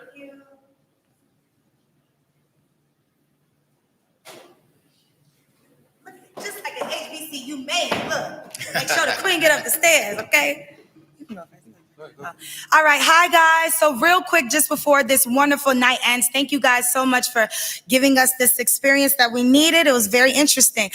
Thank you, my Clark brother. We out here. So first things first, one of the things that I'm sorry, I have gum in my mouth. One of the things that we wanted to make sure that we advocated for was the marches that we have going on tomorrow. Tomorrow, we are going to be having a combination. So there is one march that is going to be the Atlanta University Center March for Justice. If you guys are familiar with the true AUC history that comes from the campuses that we are now graduates from, we are the ones that led the movements that were advocating for Martin Luther King to have a day. We were the ones that were leading the movements in Atlanta for things like Africa apartheid, so many different things. So right now in this rebellion, in this revolution, in this uprising that is happening within our community and specifically within our generation, it is very important that, not only do we have this march tomorrow, but also that all of you guys in here as leaders and as people who have influence in this community show up and support us, but also use your social media platforms to support us. There is a lot of power that you guys have that have so big followings. So each and every single person that is watching this, whether you have 5 million followers or 300 followers, it is our message to the youth and to the community leaders and to the social media influencers and to the entertainers that no matter how big your following is, it is important that you use that to give the people who do not have that voice a voice. If you want to know how you can impact the community, donate to marches, donate to bailout funds. Understand that tomorrow at 3 p.m. at Cleopas Johnson Park, Cleopas R. Johnson Park, we will be convening at 3 p.m. for a peaceful community prayer, and we will be conducting a march to the city hall and back. It is time that we go back to our true AUC historical roots. Thank you. My brother Juwan would like to say something. My big sister said everything that I needed to say, so I echo her sentiments. But the protest that I will be conducting at the same time is hashtag HBCUs for Black Lives. Like I said previously, I'm in the former Mr. Historically Black Colleges and Universities. So ensuring that HBCUs and the students that attend HBCUs, that you guys are amplifying our voices are important, right? You all had the voice. You all were the voice in this room today. We got 2 questions in, right? There were a total of only probably 15, 20 questions asked, we got to ask too. So this demonstration is amplifying the voices of our students. There will not be adults speaking until the end, and there will be select adults speaking. I'm putting emphasis. We have been silenced as students and as youth for too long because we can vote.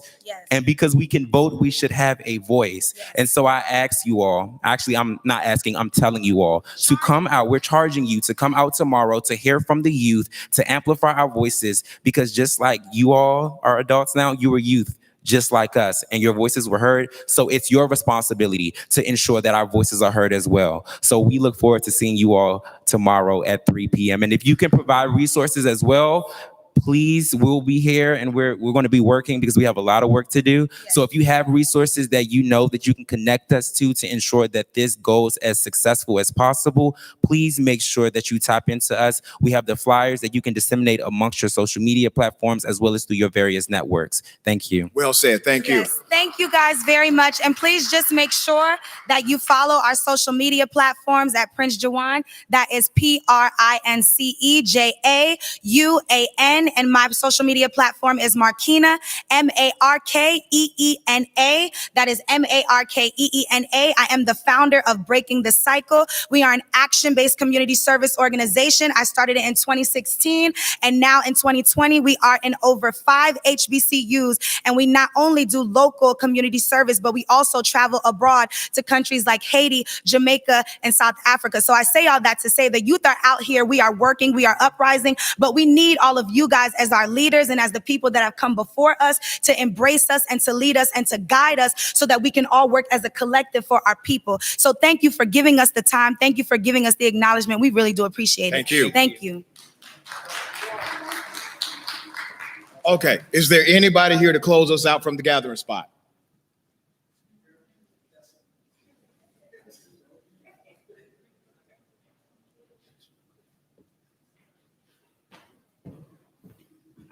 Hello. Thank you. Thanks everyone for joining us today. It's been an honor and a privilege to serve in this position as an institution. For those of you who don't know, the Gathering Spot is a private membership club that is rooted in community and culture.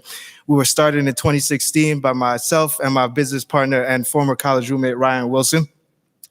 We came up with this concept in Washington, D.C., and it was actually birthed out of a conversation that Ryan was having with some of our peers after the death of Trayvon Martin, when we were saying, what could we do? It's very similar to the two people who were up here before us, just trying to figure out what we could do to contribute to change. And we thought that the key was to be connected and to have collaboration in our community. And we're so happy and privileged to be in this position today, to have the likes of T.I. and Shaka and DJ Tracy Steele and Portia and all these high figures in our society here, and Dr. Rashad and the Chief Magistrate, and to have our activists and leaders like Greg's and all the other people, and Scotty and Ike and all these various people.